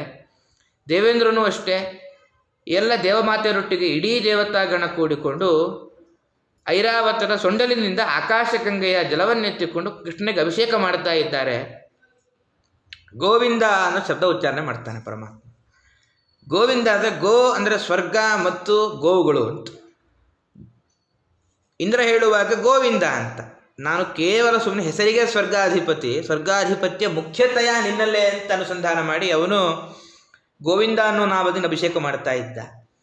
ಕಾಮಧೇನವೂ ಅಷ್ಟೇ, ಗೋವಿಂದ, ನೀ ಎಲ್ಲ ಗೋವುಗಳಿಗೆ ನೀನೇ ಒಡೆಯನೇ ತನ್ನ ಸೇವಕರನ್ನು ರಕ್ಷಣೆ ಮಾಡಬೇಕು, ಆದ್ದರಿಂದ ನೀ ರಕ್ಷಣೆ ಮಾಡಿದ ಏನೋ ಆಶ್ಚರ್ಯ ಇಲ್ಲ ಅನ್ನೋ ಅರ್ಥ ಅನುಸಂಧಾನ ಮಾಡಿಕೊಂಡು ಕಾಮಧೇನುವು ಕೂಡ ಗೋವಿಂದ ಅಂತ ನಾಮೋಚ್ಚಾರಣೆ ಮಾಡ್ತು. ಹೊಸದಾಗಿ ಕೃಷ್ಣನಿಗೆ ಗೋವಿಂದ ಅನ್ನೋ ನಾಮ ಬಂತು ಅಂತ ತೋರುತ್ತೆ. ವಾದಿರಾಜರಂತಾರೆ ಪರಮಾತ್ಮನಿಗೆ ಅನಾದಿ ಕಾಲದಿಂದ ಅನಾದಿ ನಾಮಗಳೂ ಇದೆ ಅಂತ. ವಾದಿರ ಹಾಗಾದರೆ ಇವರು ಗೋವಿಂದ ಅಂತ ಹೇಳಿದ್ದು ಯಾಕೆ ಅಂದರೆ, ನಾವು ಮಾಡಿದ ಪ್ರಾಯಶ್ಚಿತ್ತಕ್ಕೋಸ್ಕರ ನಾಮೋಚ್ಚಾರಣ ಮಂತ್ರದಲ್ಲಿ ಗೋವಿಂದ ಅಚ್ಯುತಾನಂತ ಗೋವಿಂದ ಅಂತ ಹೇಳಿ ಗೋವಿಂದ ನಾಮವನ್ನು ಹೇಳ್ತೇವೆ. ದೇವೇಂದ್ರ ತಪ್ಪು ಮಾಡಿದ್ದಾನೆ, ಪ್ರಾಯಶ್ಚಿತ್ತಕ್ಕೋಸ್ಕರ ಗೋವಿಂದ ನಾಮ ಸ್ಮರಣೆ ಮಾಡಿದ್ದಾನೆ ಅಂತ ಅರ್ಥ ಮಾಡಿಕೊಳ್ಳಿ ಹೊರತು ಗೋವಿಂದ ಅಂತ ಹಿಂದಿರದಿದ್ದ ನಾಮ ಬಂತು ಅಂತ ಅರ್ಥವಲ್ಲ ಅಂತ ವಾದಿರಾಜರು ಹೇಳ್ತಾರೆ. ಈ ರೀತಿಯಾಗಿ ಗೋವರ್ಧನೋದ್ಧಾರದ ಲೀಲೆ ವರ್ಣನೆ ಮಾಡಿ, ಇನ್ನು ರಾಸಕ್ರೀಡಾ ಪ್ರಸಂಗ. ಶರತ್ಕಾಲ ಬಂದಿದೆ. ಎಲ್ಲ ಗೋಪಿಕೆಯರು ಅವರ ಅಪೇಕ್ಷೆ ಎಲ್ಲ ಚಂದ್ರನನ್ನು ನೋಡ್ತಾ ಇದ್ದಾರೆ. ಗೋಪಿಕಾ ಸ್ತ್ರೀಯರ ಪರಮಾತ್ಮನ ರಾಸಕ್ರೀಡೆ ಆರಂಭವಾಗುತ್ತೆ. ಹೇಗೆ ಕ್ರಮ ಇತ್ತು ಅಂದರೆ, ಒಂದು ಮಂಡಲಾಕಾರವಾಗಿ ಎಲ್ಲರೂ ನಿಂತಿದ್ದಾರೆ. ಮಾಧವಂ ಮಾಧವಂ ಅಂತರೇ ಅಂಗನಃ ಇತ್ತಮಾ ಕಲ್ಪಿತೆ ಮಂಡಲೇ ಮಧ್ಯಗಃ ಸಂಜಗೌ ವೇಣುನ ದೇವಕಿ ನಂದನಃ ಅಂತ ಹೇಳ್ತಾರೆ. ಅನೇಕ ಮಂಡಲ ಇತ್ತಂತೆ. ಎರಡು ತರಹ ಮಂಡಲ. ಒಂದು ಅಕ್ಕಪಕ್ಕದಲ್ಲಿ ಎಲ್ಲ ಗೋಪಿಕಾ ಸ್ತ್ರೀಯರು, ಮಧ್ಯದಲ್ಲಿ ಕೃಷ್ಣ, ಈ ರೀತಿಯಾಗಿ ಒಂದು ಮಂಡಲ. ಇನ್ನೊಂದು ಮಂಡಲದ ಕ್ರಮ ಆ ಕಡೆ ಈ ಕಡೆ ಕೃಷ್ಣ, ಮಧ್ಯೆ ಗೋಪಿಕಾ ಸ್ತ್ರೀಯರು, ಈ ರೀತಿಯಾಗಿ ಅನಂತ ರೂಪ ಧರಿಸಿ ಪರಮಾತ್ಮ ವೇಣುನಾದ ಮಾಡ್ತಾ ಇದ್ದಾನೆ. ಮಂಡಲೀಕೃತ ರಾಮ ಕುಂಡಲ ದ್ಯುತಿ ಸುದೀಪಿತ ಸೀಮಾ ದಂಡ ಚುಂಬನ ಕುತೂಹಲ ಕಾಮ ಅಂತ ಹೇಳಿ ವಿಸ್ತಾರವಾಗಿ ರಾಸಕ್ರೀಡೆಯನ್ನು ವರ್ಣನೆ ಮಾಡ್ತಾರೆ. ಮುಖ್ಯವಾದ ಕೆಲವು ಭಾಗವನ್ನು ನಾವೇ ನೋಡಬೇಕು. ಗೋಪಿಕಾ ಸ್ತ್ರೀಯರು ಎಷ್ಟು ಅಸ್ತವ್ಯಸ್ತತೆ ಇತ್ತು ಅಂತ. ರಾಸಕ್ರೀಡೆ ಆರಂಭವಾಯಿತು, ವೇಣುನಾದ ಆರಂಭವಾದಾಗ ಎಲ್ಲರೂ ಯದ್ವಾ ತದ್ವಾ ತಮ್ಮ ಕೆಲಸವನ್ನು ಬಿಟ್ಟು ಬರ್ತಾ ಇದ್ರು. ಕೆಲವರು ಹಾಲು ಕಡಿತಾ ಇದ್ದಾಗ ಅಲ್ಲಿಗೆ ಬಿಟ್ಟು ಓಡಿ ಬಂದಿದ್ದಾರೆ. ಕೆಲವರು ಮೇಲಿದ್ದ ಹಾಲನ್ನು ಒಲೆ ಮೇಲೆ ಇಟ್ಟಿದ್ದಾರೆ, ಉಕ್ಕು ಬರಬೇಕು, ಅಲ್ಲಿಗೆ ಬಿಟ್ಟು ಬಂದಿದ್ದಾರೆ. ಪರಿವೇಶ ಎಂತ್ಯ ಹಿತ್ವ ಎಲ್ಲ ಗಂಡಂದರಿಗೆ ಮಕ್ಕಳಿಗೆ ಬಡಿಸ್ತಾ ಇದ್ದಾರೆ. ಬಡಿಸುವಾಗಲೇ ಪಾತ್ರೆ ಕೆಳಗಿಟ್ಟು ಕೆಲವರು ಓಡಿದ್ದಾರೆ. ಕೆಲವರು ಭೋಜನ ಅರ್ಧ ಮಾಡಿ ಓಡಿದ್ದಾರೆ. ಇನ್ನೊಂದು ವಿಶೇಷ ಏನಂದರೆ, ಒಬ್ಬಳು ಗೋಪಿಕಾಸ್ತ್ರೀ ಕಣ್ಣಿಗೆ ಅಲಂಕಾರ ಮಾಡಿಕೊಳ್ತಾ ಇದ್ದಾಳೆ. ಒಂದು ಕಣ್ಣಿಗೆ ಕಾಡಿಗೆ ಹಚ್ಚಾಗಿದೆ, ಹಾಗೆ ಓಡ್ತಾ ಇದ್ದಾಳೆ. ಗಂಡ ಕೇಳ್ತಾನೆ, ಅಲ್ಲಮ್ಮ ಅಲಂಕಾರವೇ ಭೂಷಣ, ಆದ್ದರಿಂದ ಇನ್ನೊಂದು ಕಣ್ಣಿಗೆ ಕಾಡಿಗೆ ಹಚ್ಚಿಕೊಂಡು ಹೋಗು, ಅಲಂಕಾರ ಆಗತ್ತೆ ಅಂದರೆ ಗೋಪಿಕಾ ಹೇಳ್ತಾಳಂತೆ, ಇಲ್ಲ ಕೃಷ್ಣನನ್ನು ನೋಡೋದೇ ಕಣ್ಣಿಗೆ ಅಲಂಕಾರ, ಅದಕ್ಕಿಂತ ಇನ್ನೇನು ಅಲಂಕಾರ ಇಲ್ಲ ಅಂತ ಒಂದೇ ಕಣ್ಣಿಗೆ ಕಾಡಿಗೆ ಹಚ್ಚಿಕೊಂಡೆಲ್ಲ ಹೋಗಿದ್ದಾರೆ. ಒಟ್ಟಾರೆ ವ್ಯತ್ಯಸ್ತ ವಸ್ತ್ರಾಭರಣ ಅಂತ ಬಳೆ ಕಾಲಿಗೆ ಏರಿಸಿಕೊಳ್ಳಿ, ಕೆಲವರು ಬಳೆ ಕಾಲಿಗೆ ಏರಿಸಿಕೊಂಡು ಗೆಜ್ಜೆ ಕೈಗೆ ಕಟ್ಟಿಕೊಂಡು ಹೋಗ್ತಾ ಇದ್ದಾರೆ. ಕೃಷ್ಣಾಂತಿಕಂ ವ್ಯಯುಹು ಅಂತ. ಅದಕ್ಕೆ ಕೃಷ್ಣ ಕೇಳ್ತಾನಲ್ಲ, ಯಾಕೆ ಬರ್ತೀರಾ, ಅದು ರಾತ್ರೋರಾತ್ರಿ ಕಾಲ, ಗಂಡಂದ್ರ ಸೇವೆ ಮಾಡಬೇಕು, ಮಕ್ಕಳ ಸೇವೆ ಮಾಡಬೇಕು, ಅತ್ತೆ ಮಾವಂದಿರ ಸೇವೆ ಮಾಡಬೇಕು, ಇದು ವಿಹಿತ ಕರ್ತವ್ಯ. ಅದು ಬಿಟ್ಟು ಈ ಕ್ರೀಡೆಗೆ ಯಾಕೆ ಪ್ರವೇಶ ಮಾಡ್ತೀರಾ ಅಂತ ಕೃಷ್ಣ ಪರಮಾತ್ಮ ಕೇಳಿದರೆ, ಆ ಗೋಪಿಕಾಸ್ತ್ರೀಯರು ಅಂತಾರಂತೆ, ಅವರೆಲ್ಲ ಈ ಜನ್ಮಕ್ಕೆ ಸೀಮಿತ. ನಾವು ಯಾರನ್ನ ಗಂಡ ಅಂದುಕೊಳ್ತೇವೋ ಅವನು ನನಗೆ ಜನ್ಮಾಂತರದಲ್ಲಿ ಶತ್ರುವು ಆಗಿದ್ದಿರಬಹುದು. ತ್ವಮೇವ ಮಾತಾಚ ಪಿತಾ ತ್ವಮೇವ ಅಂಥೇಳಿ. ಆದ್ದರಿಂದ ಪ್ರತಿ ಜನ್ಮದಲ್ಲೂ ಅಪ್ಪ ಅಮ್ಮ ಎಲ್ಲ ನೀನೇ. ಆದ್ದರಿಂದ ಪಿತರಂ ಪತಿಂ ಚ ಜನನೀಂ ತ್ವಾಮೇವ ಸೇವಾಮಹೆ ಅಂತ. ಅವರೆಲ್ಲ ಈ ಜನ್ಮಕ್ಕೆ ಸೀಮಿತ. ಅನಾದಿ ಕಾಲದಿಂದ ಅನಂತ ಕಾಲದ ತನಕ ಜನ್ಮ ಜನ್ಮಾಂತರದಲ್ಲೂ ಎಲ್ಲ ಬಾಂಧವ್ಯ ಕೊನೆಯಾಗೋದು ನಿನ್ನಲ್ಲಿ. ನೀನೇ ಅಪ್ಪ, ನೀನೇ ತಂದೆ, ಆದ್ದರಿಂದ ನಾವು ನಿನ್ನನ್ನು ಭಜನೆ ಮಾಡಲಿಕ್ಕೆ ಬಂದಿದ್ದೇವೆ ಅಂತ ಇಷ್ಟು ರಾಸಕ್ರೀಡೆ ಸಾಗಿದೆ. ಒಮ್ಮೆ ಅಹಂಕಾರ ಶುರುವಾಯಿತು ಗೋಪಿಕಾ ಸ್ತ್ರೀಯಲ್ಲಿ. ಕೃಷ್ಣ ನಮ್ಮನ್ನು ಬಿಟ್ಟು ಇರಲಿಕ್ಕೆ ಸಾಧ್ಯ ಇಲ್ಲ ಅಂತ ಒಂದು ಮೋಡ ಆಕಾಶವನ್ನು, ಶುದ್ಧವಾದ ಆಕಾಶವನ್ನು ಮೋಡ ಕವಿಯುವ ಹಾಗೆ ಮೋಹ ಬಡಿದಿತ್ತು ಇವರಿಗೆಲ್ಲ. ಆಗ ಕೃಷ್ಣ ಪರಮಾತ್ಮ ಸೌಂದರ್ಯ ಮದ ಬಂದ ಕೂಡಲೇ ತಾಸಾಂ ತತ್ ಸೌಭಗಂ ದೃಷ್ಟ ಮಾನಂ ಚ ಕೇಶವ ಅಂತ ಆ ದುರಭಿಮಾನ ನೋಡಿ ಅಹಂಕಾರ ಕಳಿಬೇಕು ಅಂತ ಒಂದು ಸ್ವಲ್ಪ ಮಾಯಾಜಾಲ. ತತ್ರೀವಾಂತರಧೀಯತ, ಅಲ್ಲೇ ಪರಮಾತ್ಮ ಯಾರ ಕಣ್ಣಿಗೂ ಕಾಣಲಿಲ್ಲ, ಮರೆಯಾಗಿದ್ದಾನೆ. ಆಗ ವಿರಹ ಎಲ್ಲರಿಗೂ ಗಾಬರಿಯಾಗತ್ತೆ. ಅಲ್ಲಿದ್ದ ಎಲ್ಲ ಗಿಡ ಮರಗಳನ್ನು ನೋಡಿ ಕೇಳ್ತಾ ಇರ್ತಾನಂತೆ, ಪರಮಾತ್ಮ ಎಲ್ಲಿದ್ದಾನೆ. ಯಾಕೆಂದರೆ ಪ್ರೇಮದಿಂದ ನಮ್ಮ ಮನಸ್ಸನ್ನು ಕದ್ದ ಚೋರ ಅವ. ಪರಮಾತ್ಮ ಎಲ್ಲಿದ್ದಾನೆ ನೀವು ನೋಡಿದ್ದೀರಾ ಅಂತ ಅಶ್ವತ್ಥಾದಿ ವೃಕ್ಷಗಳನ್ನು ಕೇಳ್ತಾ ಬರ್ತಾರೆ. ಕೊನೆಗೆ ಎಲ್ಲ ವಿಚಾರ ಮಾಡ್ತಾರಂತೆ. ಪರಮಾತ್ಮನಿಗೆ ಅತ್ಯಂತ ಪ್ರಿಯ ತುಳಸಿ. ಅಲ್ಲೇ ಕೇಳೋಣ. ಕಶ್ಚಿತ್ ತುಳಸಿ ಕಲ್ಯಾಣಿ ಗೋವಿಂದ ಚರಣ ಪ್ರಿಯೇ. ಈ ಕೃಷ್ಣನಿಗೆ ಅತ್ಯಂತ ಪ್ರೀತಿ ಪಾತ್ರೆ. ಅಶ್ವತ್ಥಾದಿಗಳಿಗಿಂತ ನೀನೇ ಪ್ರೀತಿ ಪಾತ್ರೆ. ಒಲ್ಲನೋ ಹರಿತ ಕೊಳ್ಳನೋ ಎಲ್ಲ ಸಾಧನವಿದ್ದು ತುಳಸಿ ಇಲ್ಲದ ಪೂಜೆ ಅಂತ ದಾಸರಾಯರು ಇದನ್ನೇ ವಿಸ್ತಾರ ಮಾಡಿದ್ದು. ಆದ್ದರಿಂದ ನಿನಗಾದರೂ ಗೊತ್ತಿರಬಹುದು ಕೃಷ್ಣ ಎಲ್ಲಿದ್ದಾನೆ ಹೇಳು ಅಂತ ಪರಿಪರಿಯಾಗಿ ಪ್ರಾರ್ಥನೆ ಮಾಡ್ತಾ ಇದ್ದಾರೆ. ಆದ್ದರಿಂದಾಗಿ ಎಷ್ಟು ಪ್ರಾರ್ಥನೆ ಮಾಡಿದರೂ ಕೂಡ ಮದ ಇತ್ತು, ಆದ್ದರಿಂದ ಕೃಷ್ಣನ ದರ್ಶನವಾಗಲಿಲ್ಲ. ಇಲ್ಲಿ ಒಂದು ಆಧ್ಯಾತ್ಮಿಕ ಚಿಂತನೆ ಅರ್ಥ ಮಾಡಿಕೊಳ್ಳಬೇಕು. ಒಲ್ಲನೋ ಹರಿತ ಕೊಳ್ಳನೋ, ಹಾಗಾದರೆ ತುಳಸಿ ಇದ್ದ ಮಾತ್ರಕ್ಕೆ ಪೂಜೆ ಪರಿಪೂರ್ಣವಾಗುತ್ತಾ ಅಂದರೆ ತುಳಸಿ ಅಂದರೆ ಏನು ಅಂತ ವಿಚಾರ ಮಾಡಬೇಕು. ಜಗನ್ನಾಥದಾಸರು ಒಂದು ಹೊಸ ಅರ್ಥ ಕೊಡ್ತಾರೆ. ಸಚ್ಚಾಸ್ತ್ರಾಲಾಪನವೇ ಶ್ರೀ ತುಳಸಿ ಅಂತ. ಹಾಗಾದರೆ ಶಾಸ್ತ್ರಾಲಾಪನ ಮಾಡಬೇಕು. ಪೂಜೆಯ ಮಧ್ಯಕ್ಕೆ ಶಾಸ್ತ್ರಕ್ಕೆ ಸಂಬಂಧಪಟ್ಟ ದ್ವಾದಶ ಸ್ತೋತ್ರಾದಿಗಳನ್ನು ಪಠನ ಮಾಡಬೇಕು. ಆವಾಗ ಮಾತ್ರ ಪರಿಪೂರ್ಣವಾಗುತ್ತೆ. ಇದೇ ತುಳಸಿ. ಪುಣ್ಯ ಕರ್ಮವೇ ಗಂಧಲೇಪನ ಅಂತ ಹೊಸ ರೀತಿಯಾಗಿ ಒಂದು ಆಧ್ಯಾತ್ಮಿಕ ಸಂದೇಶವು ಇದರಲ್ಲಿದೆ. ಹಾಗಾಗಿಯೇ ಪೂಜೆಯ ಮಧ್ಯದಲ್ಲಿ ದ್ವಾದಶ ಸ್ತೋತ್ರದ ಪಠನ ಕ್ರಮ ಬಂದದ್ದು. ಯಾಕೆಂದರೆ ಎಲ್ಲ ಶಾಸ್ತ್ರವೇ ತುಂಬಿದೆ ಇಲ್ಲಿ. ಹೇಳುವಾಗ ವ್ಯವಹಾರಭಿದಾಪಿ ಗುರೋರ್ಜಗತಾಂ ನತು ಚಿತ್ತಗತಾ ಸಹಿ ಚೋದ್ಯ ಪರಂ. ಭೇದ ವ್ಯಾವಹಾರಿಕ ಅಂತೆಲ್ಲ ಹೇಳ್ತಾರೆ ಕೆಲವರು. ಭೇದ ವ್ಯಾವಹಾರಿಕ ಅಲ್ಲ, ಪಾರಮಾರ್ಥಿಕ ಅಂತೆಲ್ಲ ಇಡೀ ಶಾಸ್ತ್ರದ ಸಾರವನ್ನು ತುಂಬಿ ಕೆಲವರು ಪರಮಾತ್ಮನ ಸುಖವೇ ಇಲ್ಲ ಅಂತ ಹೇಳ್ತಾರೆ. ಸುಖರೂಪಿಣ ಮಾಹು ರಥೋ ನಿಗಮಾಹ. ಎಲ್ಲ ವೇದಗಳು ಪರಮಾತ್ಮನನ್ನೇ ಸುಖರೂಪಿ ಸುಖ ಸ್ವರೂಪ ಅಂತ ಹೇಳ್ತಾ ಇದ್ದೆ ಅಂತ ಶಾಸ್ತ್ರದ ಸಾರವನ್ನೇ ತುಂಬಿಸಿದ್ದಾರೆ. ಹಾಗಾಗಿ ಇದಕ್ಕಿಷ್ಟು ಮಹತ್ವ ಅಂತ ಇಷ್ಟೆಲ್ಲ ಆಗಿದೆ. ಮತ್ತು ಇಲ್ಲೇನಾಗಿದೆ ಅಂದರೆ ಎಲ್ಲರಿಗೂ ಸುಸ್ತಾಗಿದೆ, ಹುಡುಕಿ ಸಾಕಾಗಿದೆ, ರುರುದುಹೋ ಅಂತ. ಕೊನೆಗೆ ಏನು ಮಾಡಬೇಕು ಗೊತ್ತಾಗಲಿಲ್ಲ, ಅಳುತ್ತಾರೆ ಅಂತ. ಇಲ್ಲಿ ವ್ಯಾಸರ ಒಂದು ಪ್ರಯೋಗ ನೋಡಬೇಕು. ಸುಸ್ವರಂ ರುರುದುಹು ಅಂತಾರೆ ವ್ಯಾಸರು. ಗೋಪಿಕಾಸ್ತ್ರೀಯರು ಬಹಳ ಇಂಪಾಗಿ ಅತ್ತಿದ್ದಾರೆ ಅಂತ. ಏನು ಅಳುವಿಕೆ ಇಂಪಾಗೋದು ಅಂದರೆ ಹೇಗೆ ಅಂದರೆ ಅಳುವಿನ ಬಗ್ಗೆ ಇಂಪು. ಯಾಕಂದರೆ ನಮಗೆ ಅಳು ಅಂದರೆ ಏನು, ಅದರ ಮಹತ್ವ ಗೊತ್ತಿಲ್ಲದ ನಮಗೆ ಇಂಪು ತಂಪು ಯಾವುದೂ ಅರ್ಥವಾಗೋದಿಲ್ಲ. ಅದಕ್ಕೆ ಶಾಸ್ತ್ರಕಾರರು ಒಂದು ನಿರೂಪಣೆ ಮಾಡ್ತಾರೆ. ರೋದನ ಅದು ಸ್ವಾರ್ಥದ ಉದ್ದೇಶಕ್ಕೋಸ್ಕರ ಆಗಿದ್ದರೆ ಅದಕ್ಕೆ ಕರ್ಕಶ ರೋದನ ಅಂತ ಕರೀತಾರಂತೆ. ಅದೇ ಮಾಡೋ ರೋದನ ಸ್ವಾರ್ಥವಿಲ್ಲದೆ ಪರಮಾತ್ಮನಿಗೋಸ್ಕರ ಭಕ್ತಿಯಿಂದ ಅತ್ತರೆ ಅದಕ್ಕೆ ಸುಸ್ವರ ರೋದನ ಅಂತ. ನಾವೆಲ್ಲೂ ಅಳ್ತಾ ಇರ್ತೇವೆ. ಯಾಕೆಂದರೆ ನಮ್ಮಲ್ಲಿ ಸ್ವಾರ್ಥ, ಅಧಿಕಾರದ 108 ದುರ್ಗುಣ ತುಂಬಿರುತ್ತೆ. ಆದ್ದರಿಂದ ದುರ್ಗುಣ ಎಲ್ಲವೂ ಕೂಡ ಘಟಕವಾಗಿರುತ್ತೆ. ಆದ್ದರಿಂದ ನಮ್ಮ ರೋದನ ಕರ್ಕಶ ರೋದನ. ಗೋಪಿಕಾಸ್ತ್ರೀಯರ ಆ ಅಳು ಏನಿತ್ತು ಕೇವಲ ಪರಮಾತ್ಮನ ಕಾಮನೆ ಒಂದೇ ಇತ್ತು. ಅಷ್ಟೇ ಅಲ್ಲ, ಪರಮಾತ್ಮನಿಗೋಸ್ಕರ ಅಳುವ ಯೋಗ್ಯತೆ ಬರಬೇಕು ಅಂತ ಹೇಳ್ತಾರೆ. ಅದೊಂದು ಸುಸ್ವರಂ ಮೃದು ಅಂದರೆ ಇಂಪಾಗಿ ಎತ್ತರು ಅಂದರೆ ಆ ಥರ ಎತ್ತರ ಮಟ್ಟದಲ್ಲಿದ್ದಾರೆ ಅಂತ ಅರ್ಥ. ಆದ್ದರಿಂದ ಈ ಸಂದೇಶ ನಾವು ಅರ್ಥ ಮಾಡಿಕೊಳ್ಳಬೇಕು. ಸುಸ್ವರ ರೋದನ ಅಂದರೆ ಇದು ಅಂತ ವ್ಯಾಖ್ಯಾನಕಾರರು ಅರ್ಥ ಮಾಡಿ ಎಲ್ಲರೂ ಅತ್ತಿದ್ದಾರೆ. ಪರಮಾತ್ಮ ಇವರ ಅಹಂಕಾರ ಕಡಿಮೆಯಾಗಿದೆ ತಾನು ಪ್ರತ್ಯಕ್ಷ ಆಗ. ಒಬ್ಬಳು ಗೋಪಿಗೆ ಅತ್ಯಂತ ಗಟ್ಟಿಗಿತ್ತಿ ಜೋರು ಮಾಡ್ತಾಳೆ. ಅಲ್ಲ, ಇಷ್ಟು ಹೊತ್ತು ಎಲ್ಲೂ ಹೋಗಿದ್ದಿ ಅಂತ. ಕೃಷ್ಣ ಅಂತಾನೆ, ಇಲ್ಲ ಪ್ರಾಣಿ ತುಂಬ ಇತ್ತು, ಪ್ರಾಣಿಯನ್ನು ಬೇಟೆ ಆಡಲು ಹೋಗಿದ್ದೆ ಅಂತ. ಅಲ್ಲ, ಪ್ರಾಣಿ ಬೇಟೆ ಆಡದಿ ಅಂದರೆ ಏನಾದರೂ ಲಕ್ಷಣ ಇರಬೇಕಲ್ವ. ಯಾವುದಾದ್ರೂ ಪ್ರಾಣಿಯ ರಕ್ತಾದಿಗಳು ಕೈಗೆ ಅಂಟಿರಬೇಕು. ಯಾವ ಪ್ರಾಣಿಯೂ ಸಿಗಲಿಲ್ಲ, ಯಾವ ಪ್ರಾಣಿಯೂ ನಿನ್ನ ಹತ್ರ ಇಲ್ಲ, ಮತ್ತು ನಮ್ಮ ಹತ್ರ ಸುಳ್ಳು ಯಾಕೆ ಹೇಳ್ತೆ ಅಂತ ಗಟ್ಟಿಗಿತ್ತಿ ಕೇಳ್ತಾರೆ. ಕೃಷ್ಣ ಅಂತಾನಂತ, ಇಲ್ಲ, ಯಾವ ಪ್ರಾಣಿಗಳು ಸಿಗಲಿಲ್ಲ, ಬೇಟೆಗೆ ಹೋಗಿದ್ದು, ಯಾವ ಪ್ರಾಣಿಗಳು ಸಿಗಲಿಲ್ಲ ಅದಕ್ಕೆ ಬಂದೆ ಅಂತ ಪರಮಾತ್ಮ. ಯಾಕೆ ಸಿಗಲಿಲ್ಲ? ಇಂತಹ ವೃಂದಾವನ ಕಾಡು ಒಂದು ಪ್ರಾಣಿಯೂ ಸಿಗಲಿಲ್ವಾ ಅಂದರೆ ಕೃಷ್ಣ ಹೇಳ್ತಾನಿಲ್ಲ. ಮೊದಲು ಹಂದಿ ಸಿಕ್ತು, ಹಂದಿಯನ್ನು ಬೇಟೆ ಆಡಬೇಕು ಅಂದ್ಕೊಂಡೆ. ನನ್ನ ವರಾಹಾವತಾರದ ಸ್ಮರಣೆ ಬಂತು. ಅದನ್ನು ಒಂಥರ ನಾನು ಹಂದಿ ಫ್ರೆಂಡ್ಸ್ ಪರಸ್ಪರ, ಅದನ್ನು ಹಂದಿನ ಬೇಟೆ ಆಡಲಿಕ್ಕೆ ಮನಸ್ಸು ಬರಲಿಲ್ಲ.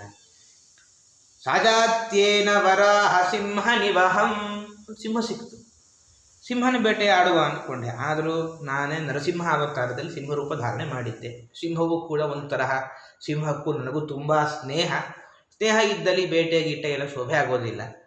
ಆದ್ದರಿಂದ ಸಿಂಹನೂ ಭೇಟಿ ಆಗಲಿಲ್ಲ. ಸಾಮ್ಯೇನ ತೇ ಚಕ್ಷುಷಾಹ ಸಾರಂಗಂ, ಅಲ್ಲ ಒಂದು ಹೆಣ್ಣು ಜಿಂಕೆ ಸಿಕ್ತು. ಹೆಣ್ಣು ಜಿಂಕೆ ಬೇಟೆ ಆಡುವ ಅಂತ ಮನಸ್ಸು ಮಾಡಿದೆ. ಆದರೆ ಆ ಹೆಣ್ಣು ಜಿಂಕೆಯ ಕಣ್ಣನ್ನು ನೋಡಿದಾಗ ನಿಮ್ಮ ಕಣ್ಣಿನ ನೆನಪು ಬಂತಂತೆ. ಅದಕ್ಕೆ ಒಂಥರ ಆ ಹೆಣ್ಣು ಜಿಂಕೆಯನ್ನು ಕೊಂದರೆ ನಿಮ್ಮನ್ನೇ ಕೊಲ್ಲುವ ಭಾವನಾ ತುಮಲದಲ್ಲಿ ನನ್ನ ಪ್ರವೇಶ ಆಗುವ ಸಮಸ್ಯೆ ಇತ್ತು. ಆದ್ದರಿಂದಾಗಿ ನಾನು ಆ ಹೆಣ್ಣು ಜಿಂಕೆಯನ್ನು ಕೊಂದಿಲ್ಲ. ಸರಿ, ಕೃಷ್ಣ ಅಂತಿಲ್ಲ, ಹೆಣ್ಣು ಜಿಂಕೆನೋ ಆಯಿತು, ಮುಂದೆ ಒಂದು ಚಮರಿ ಮೃಗ ಸಿಕ್ಕಿದೆ. ಆದ್ದರಿಂದ ಚಮರಿ ಮೃಗ ಸಿಕ್ಕಿರೋದ್ರಿಂದ ನಾನು ಈ ಚಮರಿ ಮೃಗನಾದರೂ ಬೇಟೆ ಯಾಕೆ ಆಡಲಿಲ್ಲ ಅಂತ ಪ್ರಶ್ನೆ ಕೇಳಿದೆ ಗೋಪಿಕಾಸ್ತ್ರೀ. ಅದಕ್ಕೆ ಕೃಷ್ಣ ಅಂತಾನಂತೆ, ವಸ್ತುತಃ ಚಮರಿ ಮೃಗದ ಬೇಟೆ ಆಡಬೇಕಾಗಿತ್ತು, ಆದರೆ ಚಮರಿ ಮೃಗದ ಬಾಲ ನೋಡಿದಾಗ ನಿಮ್ಮ ಕೇಶರಾಶಿ ನಾಪ್ಕ ಬಂತಂತೆ. ಆ ಚಮರಿ ಮೃಗದ ಬಾಲದಲ್ಲಿರುವ ಕೂದಲೇ ನಿಮ್ಮ ಕೇಶರಾಶಿಯ ಹಾಗಿತ್ತು. ಅದರಿಂದಾಗಿ ಏನೇ ನೋಡಿದ್ರೂ ಕೂಡ ಒಂದು ಪ್ರಾಣಿ ಹುಲಿ ಎಲ್ಲ ನನ್ನ ಫ್ರೆಂಡ್ಸು ಅದನ್ನು ಬೇಟೆ ಆಡಲಿಲ್ಲ. ಜಿಂಕೆನ ಬೇಟೆ ಆಡುವ ಅಂತಂದರೆ ಅದು ನಿಮ್ಮ ಕಣ್ಣಿನ ನಾಪ್ಕ ಬಂತು ಅಂತ ಇಷ್ಟೆಲ್ಲ ಕಾರಣ ಕೊಟ್ಟು ಏನೂ ಸಿಗಲಿಲ್ಲ, ಏನೂ ಬೇಟೆ ಆಡಲಿಲ್ಲ. ಸರಿ, ಒಂದು ಮೊಲ ಸಿಕ್ತು, ಮೊಲನಾದರೂ ಬೇಟೆ ಯಾಕೆ ಆಡಲಿಲ್ಲ ಅಂತ ಅವನೇ ಪ್ರಶ್ನೆ ಮಾಡ್ಕೊಂಡು ಕೃಷ್ಣ ಉತ್ತರ ಹೇಳ್ತಾನೆ, ನೀವು ಅಪ್ರತಿಮ ಸುಂದರಿಯರು ಅಂತ ಬಿರುದಿದೆ. ಚಂದ್ರ ಸುಂದರ, ಚಂದ್ರನಿಗೆ ಒಂದೇ ಒಂದು ಕಲಂಕ. ನೋಡಿದೆ ಒಂದು ಮೊಲದ ಹಾಗೆ ಚಂದ್ರನಿಗೆ ಒಂದು ಚಿಕ್ಕ ಒಂದು ಕಲಂಕ ಇದೆ. ಆ ಕಲಂಕ ಇತ್ತು, ಆದ್ದರಿಂದ ಚಂದ್ರನಿಗಿಂತ ನೀವು ಸುಂದರಿಯರು, ಆದ್ದರಿಂದ ನಿಮಗೊಂದು ಅಪ್ರತಿಮ ಸುಂದರಿಯರು ಅಂತ ಒಂದು ಬಿರುದು ಸನ್ಮಾನ ಎಲ್ಲ ಇತ್ತು. ನಾನು ಒಂದು ವೇಳೆ ಈ ಮೊಲವನ್ನೇನಾದರೂ ಕೊಂದು ಬಿಟ್ಟಿದರೆ ಚಂದ್ರನ ಮೊಲವೂ ಮಾಯವಾಗಿಬಿಟ್ಟು ನಿಮಗಿಂತ ಚಂದ್ರನೇ ಸುಂದರ ಅಂತ ಆಗ್ತಾ ಇದ್ದ, ನಿಮಗಿದ್ದ ಬಿರುದು ಸನ್ಮಾನ ಎಲ್ಲ ಹೊರಟು ಹೋಗ್ತಾ ಇತ್ತು. ಅದಕ್ಕೆ ನಾನು ಆ ಮೊಲವನ್ನು ಕೊಲ್ಲಲಿಲ್ಲ. ಅದಕ್ಕೆ ಏನು ಬೇಟೆ ಆಡದೆ ಹಾಗೆ ಬಂದೆ. ಆದರೆ ಒಂದು ಸಿಕ್ತು, ಅದನ್ನು ಬೇಟೆ ಆಡದೆ ಅಂತ ಕೇಳ್ತಾರೆ ಗೋಪಿಕೆ. ಏನು ಅಂತ ಹೇಳ್ತಾರೆ, ಇಲ್ಲ ನಿಮ್ಮ ಪಾಪ ಒಂದು ಸಿಕ್ಕಿತ್ತು, ಯಾಕೆ ನಿಮ್ಮ ಅಹಂಕಾರದಿಂದ ನಿಮ್ಮ ಪಾಪ ಸಿಕ್ಕಿತ್ತು, ಆ ಪಾಪವನ್ನು ಬೇಟೆಯಾಡಿ ಬಂದೆ ಅಂತಂದಾಗ ಎಲ್ರಿಗೂ ಪರಮಾತ್ಮ ಮಾಡಿದ್ದಾನೆ ಅನುಗ್ರಹ ಅಂತಿಷ್ಟು ಹೇಳಿ ಎಲ್ಲರ ರಾಸಕ್ರೀಡೆ ಸಾಗಿದೆ. ಇಲ್ಲಿಗೆ ಪರೀಕ್ಷಿತ ರಾಜ ನಮ್ಮೆಲ್ಲರ ಒಂದು ಪ್ರಶ್ನೆ ಮಾಡ್ತಾನೆ. ಪರಮಾತ್ಮನ ಅವತಾರ ಆದದ್ದು ಯಾಕೆ ಅಂದರೆ ಸಂಸ್ಥಾಪನಾಯ ಧರ್ಮಸ್ಯ ಪ್ರಶಮಾಯ ಇತರಸ್ಯ ಚ. ಧರ್ಮ ಸಂಸ್ಥಾಪನೆ, ಅಧರ್ಮ ನಿವಾರಣೆ ಉದ್ದೇಶ. ಮತ್ತು ಇಲ್ಲಿ ಕೃಷ್ಣನ ಕಥೆ ಕೇಳ್ತಾ ಇದ್ದರೆ ಏನೋ ಸ್ವಲ್ಪ ಅಧರ್ಮ ಮಾಡಿದ ಬಗ್ಗೆ ಸಂಶಯ ಬರುತ್ತಲ್ವ ಅಂದರೆ ನೇರವಾಗಿ ಹೇಳ್ತಾರೆ ಶುಕಾಚಾರ್ಯರು, ತೇಜೀಯ ಸಾಮ್ನ ದೋಷಾಯ ವನ್ಹೇ ಸರ್ವಭುಜೋಯಥ. ಎಚ್ಚರ ಇರಲಿ, ನೀನು ಕೇಳ್ತಿರೋದು ಕೃಷ್ಣನ ಕಥೆ ಅಂತ. ವನ್ಹಿ ಎಲ್ಲವನ್ನೂ ಭಕ್ಷಣೆ ಮಾಡುತ್ತೆ, ಅದಕ್ಕೆ ಹೇಗೆ ದೋಷ ಇಲ್ವೋ ಇದರ ಸೂಕ್ಷ್ಮತೆ ಬೇರೆ. ಆದ್ದರಿಂದ ಕೃಷ್ಣನ ವಿಷಯದಲ್ಲಿ ಯಾವ ದೋಷಕ್ಕೂ ಅವಕಾಶ ಇಲ್ಲ. ಅವನೇನೋ ಪ್ರಶ್ನೆ ಕೇಳ್ತಾನೆ, ಅಲ್ಲ ಸರಿ ದೋಷಕ್ಕೇನೂ ಅವಕಾಶ ಇಲ್ಲ, ಮತ್ತು ಉಳಿದವರು ಏನಾದರೂ ಇದೇ ತರಹ ರಾಸಕ್ರೀಡೆ ಆಡಿದರೆ ಅದಕ್ಕೆ ಶುಕಾಚಾರ್ಯ ಉತ್ತರ ಕೊಡ್ತಾರೆ, ಕೆಲವೊಂದು ಕೇಳಬೇಕಂತೆ, ಕೆಲವೊಂದು ಮಾಡಬೇಕಂತೆ. ಕೃಷ್ಣ ಹೇಳಿದ್ದು, ಕೃಷ್ಣನ ಕಥೆ ಕೇಳಬೇಕು, ಅನುಕರಣೆ ಯಾವಾಗಲೂ ಮಾಡಬಾರದು. ಯಾಕೆ ಅಂದರೆ ಅದಕ್ಕೊಂದು ದೃಷ್ಟಾಂತ ನೋಡಬಹುದು. ಹಲಾಹಲ ವಿಷಪಾನ ವಾಯುದೇವರು ಮಾಡಿದ್ರು. ರುದ್ರದೇವರಂಥ ನಮಗಿಂತ ಯೋಗ್ಯತೆಗಳು ದೊಡ್ಡವರು. ರುದ್ರದೇವರು ನಾನು ವಿಷಪಾನ ಮಾಡ್ತೇನೆ ಅಂತ ಹೋಗಿ ಎಷ್ಟು ಅನರ್ಥವಾಯಿತು, ಪಾರು ಮಾಡಿದ್ದು ಹೇಗೆ, ನೀಲಕಂಠ ಅಂತೆಲ್ಲ ಕಥೆ ಕೇಳ್ತೇವೆ. ಆದ್ದರಿಂದ ದೊಡ್ಡವರು ಮಾಡಿದ್ದನ್ನು ಕೆಲವು ಕೇಳಬೇಕು, ಕೆಲವು ಮಾಡಬೇಕು. ಕೃಷ್ಣನ ಕಥೆ ಕೇಳಿ ಮಾಡಬಾರದು. ಆದರೆ ಈಶ್ವರಾಣ ವಚ ಸತ್ಯಂ ಅಂತ ಹೇಳ್ತಾರೆ. ಕೆಲವೊಮ್ಮೆ ಅನುಷ್ಠಾನ ಮಾಡ್ಬೋದಂತೆ, ಎಲ್ಲಂದರೆ ಆಚರಿತನು ಕ್ವಚಿತ್ ಅಂತ.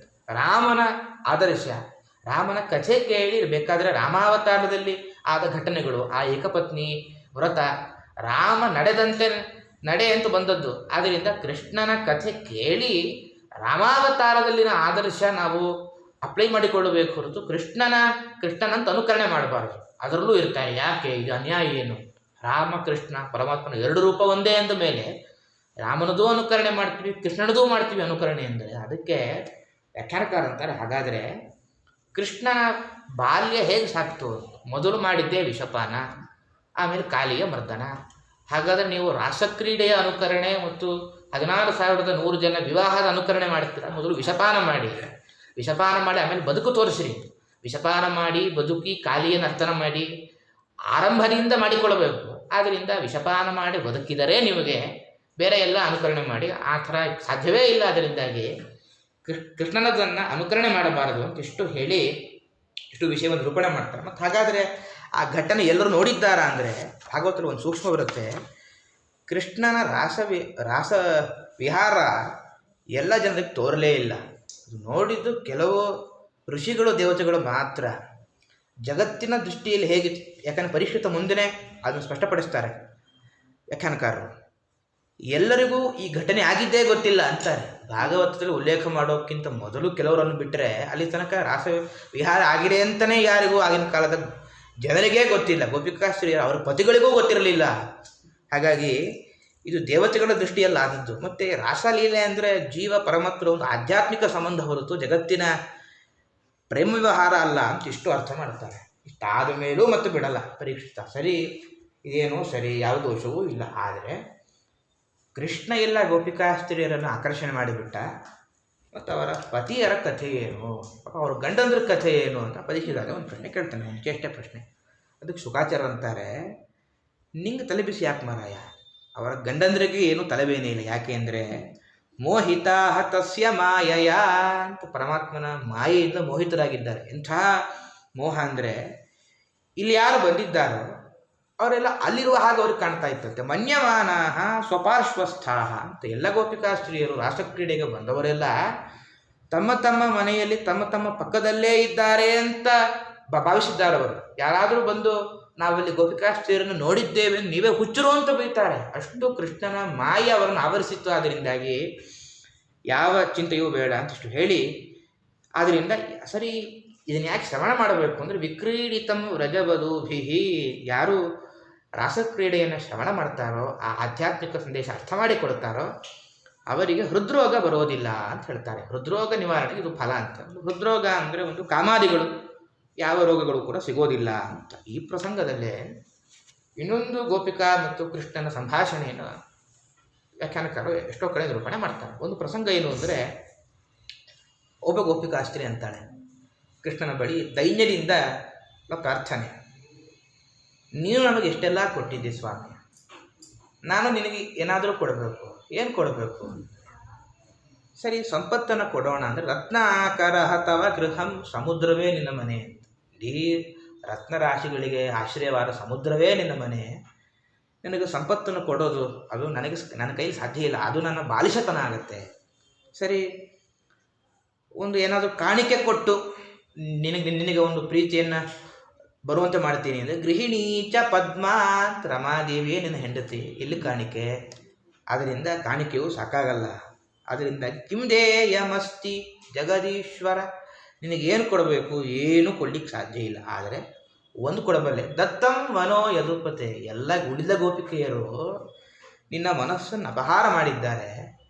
ನಾನು ಬೇಕಾದ್ರೆ ನನ್ನ ಮನಸ್ಸನ್ನು ನನಗೆ ಕೊಡಬಲ್ಲೆ, ಬೇರೇನು ಕೊಡೋದಿಲ್ಲ ಅಂತ ಒಂದು ಗೋಪಿಕೆ ಅಂತಾಳಂತಾರೆ. ಅಭಿಪ್ರಾಯ, ನನ್ನ ಮನಸ್ಸು ನಿನ್ನೆಲ್ಲ ಆಸಕ್ತವಾಗಲಿ ಅಂತ ಹೇಳೋ ಭಾವನೆ, ಅದನ್ನು ಈ ರೀತಿಯಾಗಿ ಹೇಳಿದ್ದಾರೆ. ಇಷ್ಟೆಲ್ಲ ಆದ ಮೇಲೆ ಒಟ್ಟಾರೆ ಅನೇಕ ದೈತ್ಯರನ್ನು ಸಂಹಾರ ಮಾಡ್ತಾನೆ. ನೇರವಾಗಿ ಕಂಸ ಅವನಿಗೆ ನಿಶ್ಚಿಂತೆ ಎಂದಿದ್ದ. ಯಾಕಂದರೆ ತನ್ನ ಮೃತ್ಯುವೇ ಇಲ್ಲ ಅಂತೇನೋ ವಿಚಿತ್ರ ಭಾವನೆಯಿಂದ ತನ್ನ ಮೃತ್ಯುವೇ ಇಲ್ಲ, ಎಲ್ಲೋ ಮೃತನಾಗಿದೆ ಅಂತ ಬಂಧನವನ್ನು ಬಿಡಿಸಿಟ್ಟಿದ್ದ.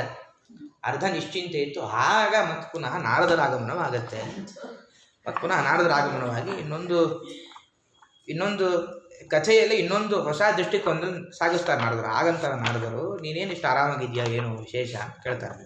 ಕಂಸ ಅಂತನಿಲ್ಲ ಸ್ವಾಮಿ, ನನ್ನ ಭಾವ ತಂಗಿ ತುಂಬ ಚೆನ್ನಾಗಿದ್ದಾರೆ. ಆಗ ಹೇಳ್ತಾರೆ, ಯಶೋದಾಯ ಸುತಾಂ ಕನ್ಯಾಂ ದೇವಕ್ಯಾ ಕೃಷ್ಣಮೇವ ಚ ರಾಮಂಚ ರೋಹಿಣಿ ಪುತ್ರಂ ವಸುದೇವೇನ ಬಿಭ್ಯತ ನ್ಯಸ್ತೌ ಸ್ವಮಿತ್ರೇ ನಂದೇ ವೈ ಯಾಭ್ಯಾಂ ತೇ ಪುರುಷಾ ಹತಃ. ನೀನು ಏನು ಕೊಲ್ಲಲು ಬಯಸಿದ್ದಿ, ಆ ಮಗು ದೇವಕಿದಲ್ವೇ ಅಲ್ಲ ಅಂತ ಹೇಳ್ತಾರೆ. ಯಶೋದಾಯ ಸುತಾಂ ಕನ್ಯಾಂ ರಾಮಂಚ ರೋಹಿಣಿ ಪುತ್ರಂ ವಸುದೇವೇನ ಬಿಭ್ಯತ. ನಿನಗೆ ಗೊತ್ತಿಲ್ಲದೆ ಒಂದು ವಿಧಿಯ ಕಣ್ಕಟ್ಟಿಗೆ ನೀ ಬಲಿಯಾಗಿದ್ದಿ. ಕೃಷ್ಣ ಯಶೋದೆ ಮಗನೇ ಅಲ್ವೇ ಅಲ್ಲ, ದೇವಕಿಯ ಮಗ, ಬಲರಾಮ ರೋಹಿಣಿಯ ಮಗ, ಎರಡೂ ಮಕ್ಕಳನ್ನು ಅಲ್ಲಿ ಸಾಗಿಸಿದ್ದಾನೆ. ತನ್ನ ಬಂಧುವಾದ ನಂದಗೋಪದಲ್ಲಿ ಮಕ್ಕಳನ್ನು ಇಟ್ಟಿದ್ದಾನೆ ಅವನು. ಹಾಗಾಗಿ ಕೃಷ್ಣ ಬಲರಾಮನ ನಿನ್ನ ಅಷ್ಟು ಅಸುರರನ್ನು ಕೊಂದದ್ದು ಅಂತ ಹೇಳಿ, ನಿಶಮ್ಯ ತದ್ಭೋಜಪತಿ ಕೋಪಾತ್ ಪ್ರಚಲಿತೇಂದ್ರಿಯ ನಿಶಾತಮಸಿ ಮಾದತ್ತ ವಸುದೇವ ಜಿಘಾಂಸಯ. ಕಂಸನಿಗೆ ಮತ್ತೆ ಕೋಪ ಆರಂಭವಾಗಿದೆ. ಕೈಕಾಲಲ್ಲಿ ಒಂದು ತರಹದ ಭಯದ ಚಲನೆ ಉಂಟಾಗಿದೆ. ವಸುದೇವನನ್ನು ಮತ್ತೆ ಕೊಲ್ಲಬೇಕು ಅಂತ ಕತ್ತಿಯನ್ನು ಎತ್ತುಕೊಂಡಿದ್ದಾನೆ. ನಿವಾರಿತೋ ನಾರದೇನ ತತ್ಸುತೌ ಮೃತ್ಯುಮಾತ್ಮನಃ ಜ್ಞಾತ್ವಾ ಲೋಹಮಯೈಷ್ಪಾಶೈಃ ಬಬಂಧ ಸಹ ಭಾರ್ಯಯ ಅಂತ ನಾರದರವನನ್ನು ತಡೀತಾರೆ. ನಾರದರವನನ್ನು ತಡೆದು ವಸುದೇವನನ್ನು ಕೊಲ್ಲಬೇಡ ಅಂತ ಏನು ಮಾಡ್ತಾರೆ, ಮತ್ತು ಪುನಃ ಕಬ್ಬಿಣದ ಸಂಕೋಲೆಗಳಿಂದ ಬಿಗಿದು ಬಂಧಿಸ್ತಾನೆ. ಯಾಕೆ ನಾರದರು ಇಲ್ಲಿ ಪ್ರತಿಬಂಧ ಮಾಡಿದ್ದು ಅಂದರೆ, ಕಂಸನ ಒಂದು ಆಸೆ ಏನು ಅಂತಂದರೆ, ದೇವಕಿ ಮತ್ತು ವಸುದೇವರು ನೋಡುತ್ತಿರುವಾಗಲೇ ಕೃಷ್ಣನನ್ನು ವಧಿಸಿ ನಾನು ಸೇಡಿ ತೀರಿಸಿಕೊಳ್ಳಬೇಕು ಅಂತ ಕಂಸನ ಒಂದು ಉದ್ದೇಶ. ಆದ್ದರಿಂದ ಅವನ ಇಷ್ಟ ಅವನಿಗೆ ಮರ್ತು ಹೋಗಿತ್ತು. ಅದಕ್ಕೆ ಕಂಸನೇ, ಯಾಕಂದರೆ ಎಲ್ಲ ದುಷ್ಟರಿಗೆ ಒಂದು ದುಷ್ಟ ಕಾರ್ಯ ಮಾಡುವವರು ಒಂದು ತರಹದ ಮೋಜು ಆನಂದ ಇತ್ತು. ಮತ್ತು ಪುನಃ ತಕ್ಷಣ ಕಾಲನೇಮಿ ಕೆಲಸ ಶುರು ಮಾಡುತ್ತಾನೆ. ಅದರಿಂದಾಗಿ ನಾರದರು ಜ್ಞಾಪಿಸ್ತಾರೆ, ಅಲ್ಲ ನೋಡು, ವಸುದೇವನನ್ನು ಕೊಂದರೆ ಸರಿ, ಆದರೆ ವಸುದೇವನನ್ನು ಈಗ ಕೊಲ್ಲೋಕ್ಕಿಂತ ವಸುದೇವನ ಮುಂದೆ ಕೃಷ್ಣನನ್ನು ಕೊಂದು ಆಮೇಲೆ ಕೊಂದರೆ ವಸುದೇವನನ್ನು ನಿನ್ನ ಪರಾಕ್ರಮಕ್ಕೊಂದು ಒಳ್ಳೆಯ ಪೌರುಷ ಅಂತ ನಾರದರು ಹೇಳ್ತಾರೆ. ಅವನಿಗೆ ಹಾಗೆ ಮಾಡುತ್ತೇನೆ ಅಂತ. ಯಾಕೆ ಅದು ಇನ್ನೊಂದು ಕಂಸ ಮಹತ್ತಾದ ಒಂದು ಅಪರಾಧ ಮಾಡಬೇಕು. ಯಾಕೆಂದ್ರೆ ಪರಮಾತ್ಮ ಇಲ್ಲ ಅಂದರೆ ಪರಮಾತ್ಮ ಸುಮ್ಮನೆ ಕೊಂದ ಅಂತ ಎಲ್ಲರೂ ಸಾಮಾನ್ಯ ಪರಮಾತ್ಮನ ಬಗ್ಗೆ ಅಪಪ್ರಚಾರ ಮಾಡೋರು ಈಗಲೂ ಇದ್ದಾರೆ, ಆಗಲೂ ತುಂಬ ಇದ್ದಾರೆ. ಆದ್ದರಿಂದಾಗಿ ಏನಾದರೂ ಒಂದು ಅಪರಾಧ ಆಗಬೇಕಾಗಿತ್ತು. ಅಪ್ಪ ಅಮ್ಮಂದನ್ನು ಬಂಧನ ಮಾಡದ, ಹಾಗಾಗಿ ಕೊಂದ ಅಂಥೇಳಿ ಮೇಲ್ನೋಟಕ್ಕೆ ಕರುಣಾಕರಣಿಯಾಗಿ ಕೃಷ್ಣನ ಪೌರುಷದ ಬಗ್ಗೆ ಏನು ವೃತ್ತಾಂತ ಬರ್ತಾ ಇತ್ತು, ಅದಕ್ಕೂ ಒಂದು ಕೊನೆ ಹಾಡುವ ಉದ್ದೇಶ ಇತ್ತು. ಹಾಗಾಗಿ ಈಗಲೇ ಕೊಲ್ಲಲಿಲ್ಲ. ಸರಿ, ಇವರಿಗೆ ಎಂಥ ಪರಮಾತ್ಮನ ಭಕ್ತರು ಇವರು. ಕಶ್ಯಪ ಅವತಾರವೇ ವಸುದೇವರು. ಮತ್ತು ಯಾಕೆ ಮೇಲೆ ಮೇಲೆ ಬಂಧನವಾಗ್ತಾ ಇದೆ ಅಂದರೆ, ಅದಕ್ಕೆ ವಾದಿರಾಜರಂತಾರೆ, ಅನೇಕ ವರ್ಷಗಳ ತಪಸ್ಸು ಮಾಡಿ 3 ಜನ್ಮಗಳಲ್ಲಿ ಪರಮಾತ್ಮನನ್ನು ಮಗನಾಗಿ ಪಡೆದರೂ ಕೂಡ ಉಪಾಸನೆಯಲ್ಲಿ ಒಂದು ಸ್ವಲ್ಪ ಲೋಪ ಆಗಿತ್ತಂತೆ. ಏನಂದರೆ ಪರಮಾತ್ಮನೇ ನನ್ನ ಮಗ ಅಂತ ಮೇಲಿಂದ ಮಮತೆ ಸೇರಿಕೊಂಡಿತ್ತಂತೆ. ಅದು ಸ್ವಲ್ಪ ಶಿಕ್ಷೆ ಆಗಬೇಕು ಅಂತಲೂ ಏನೋ ಮೇಲಿಂದ ಮೇಲೆ ಶಿಕ್ಷೆ ಆಗ್ತಾ ಇದೆ. ಆದ್ದರಿಂದ ಯಾಕಂದರೆ ಮುಂದೆ ಮಮತೆ ಹೋಗಿ ಪರಮಾತ್ಮನ ಉಪಾಸನೆ ಮಾಡಬೇಕು. ಈ ಮಮತೆ ಬಂಧಕ, ಅದಕ್ಕೋ ಏನು ಮೇಲಿಂದ ಮೇಲೆ ಪರಮಾತ್ಮನೇ ಮಗನಾಗಿ ಬಂದರೂ ಕೂಡ ಬಂಧನವಾಗ್ತಾ ಇದೆ ಅಂತ ಇಷ್ಟು ಆಗಿದೆ. ಇಲ್ಲಿ ಕಂಸನು ಹೆಚ್ಚು ಜಾಗೃತನಾಗಿ ಎಲ್ಲ ದುರ್ಗವನ್ನು ರಚನೆ ಮಾಡಿದ್ದಾನೆ. ಎಲ್ಲ ಜನ ಕೇಳ್ತಾರಲ್ಲ, ನಿನ್ನ ತಂಗಿಯ ಮಗನನ್ನು ಕೊಲ್ತಿ, ನಿನ್ನ ತಂದೆ ಉಗ್ರಸೇನನನ್ನು ನೀನು ಕಾರಾಗೃಹಕ್ಕೆ ಅಟ್ಟಿದ್ದಿ, ನೀ ಮಾಡೋದು ಯುಕ್ತವ ಅಂದರೆ ಕಂಸ ಹೇಳ್ತಾನೆ, ನಗ್ತಾನೆ, ಕಹಿಗಹಿಸಿ ನಕ್ಕೆ ಹೇಳ್ತಾನೆ ಕಂಸ, ನಾನು ಉಗ್ರಸೇನನ ಮಗ ಅಂತ ನೀವೆಲ್ಲ ಮನಸ್ಸಿನಲ್ಲಿ ಇಟ್ಟುಕೊಂಡು ದುರಾಗ್ರಹದಿಂದ ಮಾತಾಡ್ತಾ ಇದ್ದೀಯ. ಯಾಕಂದರೆ ಯಾವತ್ತೂ ದುಷ್ಟರಿಗೆ ತಮ್ಮ ದುಷ್ಟತನವರು ನೇರವಾಗಿ ಹೇಳಿಕೊಡ್ತಾರೆ. ನೇರ ಸ್ವಭಾವ ಅವ್ರದ್ದು. ಯಾಕಂದರೆ ಅವ್ರದ್ದು ಒಳಗೊಂದು ಹೊರಗೊಂದು ಅಂತಿಲ್ಲ ಅಂತ. ದುಷ್ಟರದ್ದು ನೇರವಾಗಿ, ಕೆಲವು ದುಷ್ಟರಂತೂ ಅತಿ ತಾಮಸರು ತಾವು ಮಾಡುವ ಪಾಪ ಕಾರ್ಯವನ್ನು ಘಂಟಾಘೋಷವಾಗಿ ಹೇಳಿಕೊಡ್ತಾರೆ. ಅದನ್ನು ಮುಚ್ಚಿಡೋ ಉದ್ದೇಶ ಯಾವುದೂ ಇರೋದಿಲ್ಲ. ಇಲ್ಲಿ ಪಾಪ ಹೋಗಲ್ಲ, ಯಾಕಂದ್ರೆ ಅತಿ ತಾಮಸ ಕಾರ್ಯ ಆದ್ದರಿಂದ ಯಾವುದೋ ಒಂದು ಚಿಕ್ಕ ಪಾಪ ಇಲ್ಲ ಹೋಗುತ್ತೆ. ಚಿಕ್ಕ ಪಾಪ ಅವ್ರು ಮಾಡೋ ಮಹಾಪಾಪಗಳೆಲ್ಲ ಇಲ್ಲೂ ಹೋಗಲ್ಲ, ಅವರಿಗೆ ಲೆಕ್ಕಬೇಕು. ಅದಕ್ಕಂತ ನಾನು ಜಾರನಿಂದ ಜನಿಸಿದ್ದು, ನನ್ನ ಅಪ್ಪನೇ ಬೇರೆ ರಾಕ್ಷಸ, ನಾನು ಉಗ್ರಸೇನನ ಮಗನೇ ಅಲ್ಲ, ಅವನ ಮೇಲೆ ನನಗೆ ಅಭಿಮಾನ ಯಾಕಿರಬೇಕು, ಅದರಿಂದಾಗಿ ನಾನು ಬಂಧನ ಮಾಡಿದ್ದು ಅಂತ ಇಷ್ಟೆಲ್ಲ ಹೇಳಿ ಆಗ ಅಕ್ರೂರನ್ನು ಕಳಿಸ್ತಾನೆ. ಹೇಗಾರು ಮಾಡಿ ಒಂದು ಬಿಲ್ಲು ಹಬ್ಬವನ್ನು ಆಚರಿಸಿ ಕೃಷ್ಣನನ್ನು ಇಲ್ಲಿ ಕರೆದುಕೊಂಡು ಬಾ, ನಾನು ಅವನನ್ನು ಸಂಹಾರ ಮಾಡ್ತೇನೆ ಅಂತ ಅಕ್ರೂರನ್ನು ಕರೆಸ್ತಾನೆ. ಅಕ್ರೂರ ತುಂಬ ಒಳ್ಳೆಯ ಒಂದು ಹಿತೋಪಾಯ ಹೇಳ್ತಾನೆ ಅವನಿಗೆ.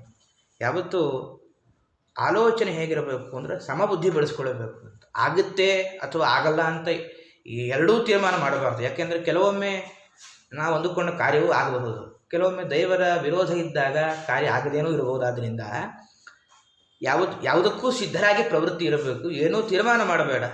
ನಾನಂತೂ ಕೃಷ್ಣನನ್ನು ಕರೆತರೋ ಪ್ರಯತ್ನ ಮಾಡ್ತೇನೆ, ಫಲಕಾರಿಯಾಗುತ್ತೋ ಇಲ್ವೋ ಅಂತ ಗೊತ್ತಿಲ್ಲ ಅಂಥೇಳಿ ಇಷ್ಟು ಹೇಳಿ ಅಕ್ರೂರನಿಗೆ ತುಂಬ ಸಂತೋಷ. ಯಾಕೆಂದರೆ ಪರಮಾತ್ಮನ ಎಷ್ಟು ಮಾಯೆ ಅಂದರೆ ಅನೇಕ ಪ್ರಸಂಗ ನೋಡಿದ್ದೇವೆ. ಹತ್ತಿರ ಇದ್ದವರಿಗೆ ಪರಮಾತ್ಮ ಯಾರು ಅಂತ ಗೊತ್ತಿಲ್ಲ, ಎಲ್ಲೋ ದೂರದಲ್ಲಿದ್ದ ವಿಪ್ರ ಪತ್ನಿಯರಿಗೆ ಕೃಷ್ಣ ಪರಮಾತ್ಮ ಅಂತ ಗೊತ್ತಿತ್ತು. ಅಕ್ರೂರನಿಗೂ ಕೂಡ ಕೃಷ್ಣ ಪರಮಾತ್ಮ ಅಂತ ಗೊತ್ತಿದೆ, ಇಲ್ಲಿರುವ ಕೆಲವರಿಗೆ ಗೊತ್ತಿಲ್ಲ. ಪರಮಾತ್ಮನ ಒಂದು ಮಾಯೆ ಪ್ರಭಾವ. ಆದ್ದರಿಂದ ಕಂಸನಿಗೆ ಅವನು ತನ್ನ ಇಡೀ ಜೀವಮಾನದಲ್ಲಿ ಕಂಸನ ಉಪಕಾರ ಸ್ಮರಣೆ ಮಾಡಿದ್ದೇ ಇಲ್ಲ. ಒಮ್ಮೆ ಮಾತ್ರ ಅಂತ ಒಂದು ಕಂಸ, ಏನೋ ನಿಮ್ಗೆ ಒಳ್ಳೆಯ ಬುದ್ಧಿ, ಯಾಕೆಂದರೆ ಪರಮಾತ್ಮನನ್ನು ನೋಡಬೇಕು ಅಂತ ನನ್ನ ಹುಟ್ಟಿನ ಅಪೇಕ್ಷೆ, ಅದನ್ನು ಈ ಪ್ರಸಂಗದ ಮೂಲಕ ನೀನು ನನಗೆ ಕೊಟ್ಟಿದ್ದೀಯಾ ಅಂತ ಹೇಳಿ ಇಷ್ಟು ಹೇಳಿ ನೋಡಿರಲಿಲ್ಲ, ನೇರವಾಗಿ ನೋಡೇ ಇಲ್ಲ. ಹೋದ್ಮೇಲೆ ಯಾದವರು ಎಷ್ಟೋ ಜನ ನೋಡೇ ಇಲ್ಲ, ಈಗಲೇ ನೋಡಬೇಕು. ಅಕ್ರೂರ ಪರಮಾತ್ಮನನ್ನು ಇಲ್ಲಿಗೆ ಸ್ವೀಕರಿಸಿಕೊಂಡು ಅದಕ್ಕೇನು ಮಾಡಬೇಕು ಅಂದ್ರೆ ಗೋಕುಲ ಪ್ರವೇಶ ಮಾಡ್ತಾನೆ. ನೈಜ ಭಕ್ತನ ಚಿತ್ರಣ ಏನು ಅಂತ ಇಲ್ಲಿ ಕಟ್ಟಿಕೊಡ್ತಾರೆ ವೇದವ್ಯಾಸರು. ವೃಂದಾವನದ ಅಂಗಳದಲ್ಲೆಲ್ಲ ಕೃಷ್ಣನ ಪಾದಚಿಹ್ನೆ ಇತ್ತು. ಭಾವುಕನಾಗಿದೆ, ರೋಮಾಂಚಿತನಾಗಿದ್ದಾನೆ ಅಕ್ರೂರ. ಎಲ್ಲ ಧ್ವಜ ವಜ್ರ ಅಂಕುಶ ಎಲ್ಲ ಆ ಚಿಹ್ನೆಗಳನ್ನು ಮೆಟ್ಟೋದು ಸರಿಯಿಲ್ಲ ಅಂಥೇಳಿ ಸಾಷ್ಟಾಂಗ ನಮಸ್ಕಾರ ಮಾಡ್ತಾನಂತೆ. ಆ ಧುಮುಕಿಯ ಇಡೀ ವೃಂದಾವನದ ಮರಳಿನಲ್ಲಿ ಆ ಕಡೆ ಈ ಕಡೆ ಸಂಚಾರ ಮಾಡಿದ್ದಾನೆ. ನಮಸ್ಕಾರ ಮಾಡಿ ಆಮೇಲೆ ಪ್ರವೇಶ ಮಾಡ್ತಾನೆ. ಆ ತರಹದ ಭಕ್ತಿಯ ಔನ್ನತ್ಯ ನಾವು ಅಲ್ಲಿ ಕಾಣ್ತೇವೆ. ಆ ಭಕ್ತಿ ತೆರೆಗಳು ಅಭಿಮಾನ ಬಿಗುಮಾನಗಳನ್ನೆಲ್ಲ ಕಟ್ಟಿ ಒಡೆದು ಕಣ್ಣೀರೆಲ್ಲ ಬರ್ತಾ ಇದೆ. ಆವಾಗ ಒಂದು ಮಾತು ಹೇಳ್ತಾನೆ ಅಕ್ರೂರ ಉವಾಚ ತದ್ದರ್ಶನಾಹ್ಲಾದ ವಿವೃದ್ಧ ಸಂಭ್ರಮೋ ಪ್ರೇಮ್ನೋತ್ಥರೋ ಮಾಶ್ರುತ ಕಲಾಕುಲೇ ಕ್ಷಣಃ ರಥಾದವಸ್ಕಂಜ ಸತೇಷ್ಟ ಚೇಷ್ಟತ ಪ್ರಭೋರಮೋನ್ಯಂಘ್ರಿರಜಾಂಸ್ಯ ಹೋಯಿತಿ. ವೃಂದಾವನದ ಪ್ರತಿ ಪರಿಸರದಲ್ಲೂ ಪರಮಾತ್ಮನ ಸನ್ನಿಧಾನ ಇದೆ. ಅದರಿಂದ ಕಲ್ಲು ಮಣ್ಣು ಮುಳ್ಳು ಯಾವುದನ್ನು ಲೆಕ್ಕಿಸಲಿಲ್ಲ. ಆ ಕಡೆ ಈ ಕಡೆ ಎಲ್ಲ ಗಾಯ ಆಗಿದೆ, ಎಲ್ಲವೂ ಪರಮಾತ್ಮನ ಪ್ರಸಾರ ಅಂತ ಭಾವಿಸಿದ್ದಾನೆ ಅಕ್ರೂರ. ಈ ರೀತಿಯಾಗಿ ಹೇಳಿ ಅಕ್ರೂರ ಕೃಷ್ಣನ ಬಳಿ ಸಾಗಿ ಕೃಷ್ಣನನ್ನು ಕರೆದುಕೊಂಡು ಕೃಷ್ಣ ಬಲರಾಮನನ್ನು ಮುಂದೆ ಪ್ರಯಾಣ ಸಾಗ್ತಾ ಇದೆ. ಒಮ್ಮೆ ಸ್ನಾನಕ್ಕೋಸ್ಕರ ಇಳಿದು ಪ್ರತಿನಿತ್ಯ ಅಕ್ರೂರ ಎಂತಹ ಸಾಧಕ ಅಂದರೆ ನೀರಿನ ಒಳಗೆ ಮುಳುಗಿದಾಗ ಶೇಷನನ್ನು ಕಾಣುತ್ತಾ ಇದ್ದಂತಹ ಸಾಧಕ. ಅವತ್ತೊಂದು ವಿಶೇಷ ಏನು ಅಂತಂದರೆ ಶೇಷನ ಮೇಲೆ ಮಲಗಿದ ಪರಮಾತ್ಮನ ದರ್ಶನ ಆಯಿತು ಅವನಿಗೆ ಕೃಷ್ಣನ ಅನುಗ್ರಹದಿಂದ. ಆಗ ಅಕ್ರೂರನ ಪ್ರಾರ್ಥನೆ ಏನು ಎಂಬುದನ್ನು ವಾದಿರಾಜರು ಸಂಗ್ರಹ ಮಾಡ್ತಾರೆ. ಸಂಸಾರ ಸಾರ ಸಿಂಧೋರ್ಜನಿ ಮರಣ ಜರಾಜೂರ್ಮಿಭಿರ್ಬಾಧಿತಾನಾಂ ದಾರಾಗಾರಾದಿಭಾರ ಕಿಮಿಹ ಸುಖಕರಾ ಪ್ರೇಮ ಪಾಶೈರ್ನಿಬದ್ಧಾಃ ಕೃಷ್ಣತ್ವತ್ಪಾದಪೋತಂ ಪ್ರದಿಶ ತದನಿಶಂ ಸತ್ಪತಾಕಂ ಸಕೇತುಂ ರಮ್ಯಂ ಕರ್ಮಂದಿಗಮ್ಯಂ ಭವಜಲಧಿ ಭವಚ್ಛೇದ ವಿಚ್ಛೇದ ಹೇತುಂ. ಅಕ್ರೂರ ಅಂತಾನೆ ಸಂಸಾರವೇ ಒಂದು ಸಾಗರ. ನಾವೆಲ್ಲ ಸಂಸಾರ ಸಾಗರದಲ್ಲಿ ಮುಳುಗಿದ್ದೇವೆ. ಮುಳುಗೋದು ಅಂದರೆ ಏನು ಅಂದರೆ ನಮ್ಮ ಸಾಯುವ ಅಂತಿಮ ಪ್ರಯಾಣ, ಅಂತಿಮ ಹೋರಾಟದಲ್ಲಿ ನಾವಿದ್ದೇವೆ. ನಮ್ಗೆ ಗೊತ್ತಾಗ್ತಾ ಇಲ್ಲ. ಕಾರಣ ಏನು ಅಂದರೆ ಈಜುವ ಕಲೆ ಗೊತ್ತಿಲ್ಲ, ಹೇಗೆ ಪಾರಾಗಬೇಕು ಅಂತ ಗೊತ್ತಿಲ್ಲ. ಆದ್ದರಿಂದ ಈ ಜೀವನದ ಕಲೆ ಹೇಗೆ ಈಜಬೇಕು ಅಂತ ತಿಳಿಸಿಕೊಟ್ಟವನೇ ನೀನು ಅಂತ ಇಷ್ಟು ಸ್ತೋತ್ರ ಮಾಡಿ ಇನ್ನೊಂದು ಕಾರಣ ಕೊಡ್ತಾರೆ ಇಲ್ಲಿ ಅನೇಕ ಅಕ್ರೂರನ ಪ್ರಾರ್ಥನೆಯ ಹಿಂದೆ ಅನೇಕ ಆಧ್ಯಾತ್ಮಿಕ ಅರ್ಥ ಉಂಟು ಅಂತಾರೆ ವ್ಯಾಖ್ಯಾನಕಾರರು. ಒಂದು ಸರೋವರದಲ್ಲಿ ಹುಲ್ಲು ಬೆಳೆದು ಪಾಚಿ ಕಟ್ಟಿದಾಗ ನೀರು ಕಾಣಿಸೋದಿಲ್ಲ. ಒಬ್ಬನಿಗೆ ತುಂಬ ಬಾಯಾರಿಕೆ ಆಗಿದೆ, ಸರೋವರದ ಹತ್ತಿರವೇ ಇದ್ದಾನೆ, ನೀರು ಕಾಣಿಸ್ತಾ ಇಲ್ಲ. ದೂರದಲ್ಲಿ ಒಂದು ಬಿಸಿಲು ಕುದುರೆ ನೀರನ್ನು ಹಾಗೆ ಭ್ರಮಿಸಿ ಓಡುತ್ತಾನೆ.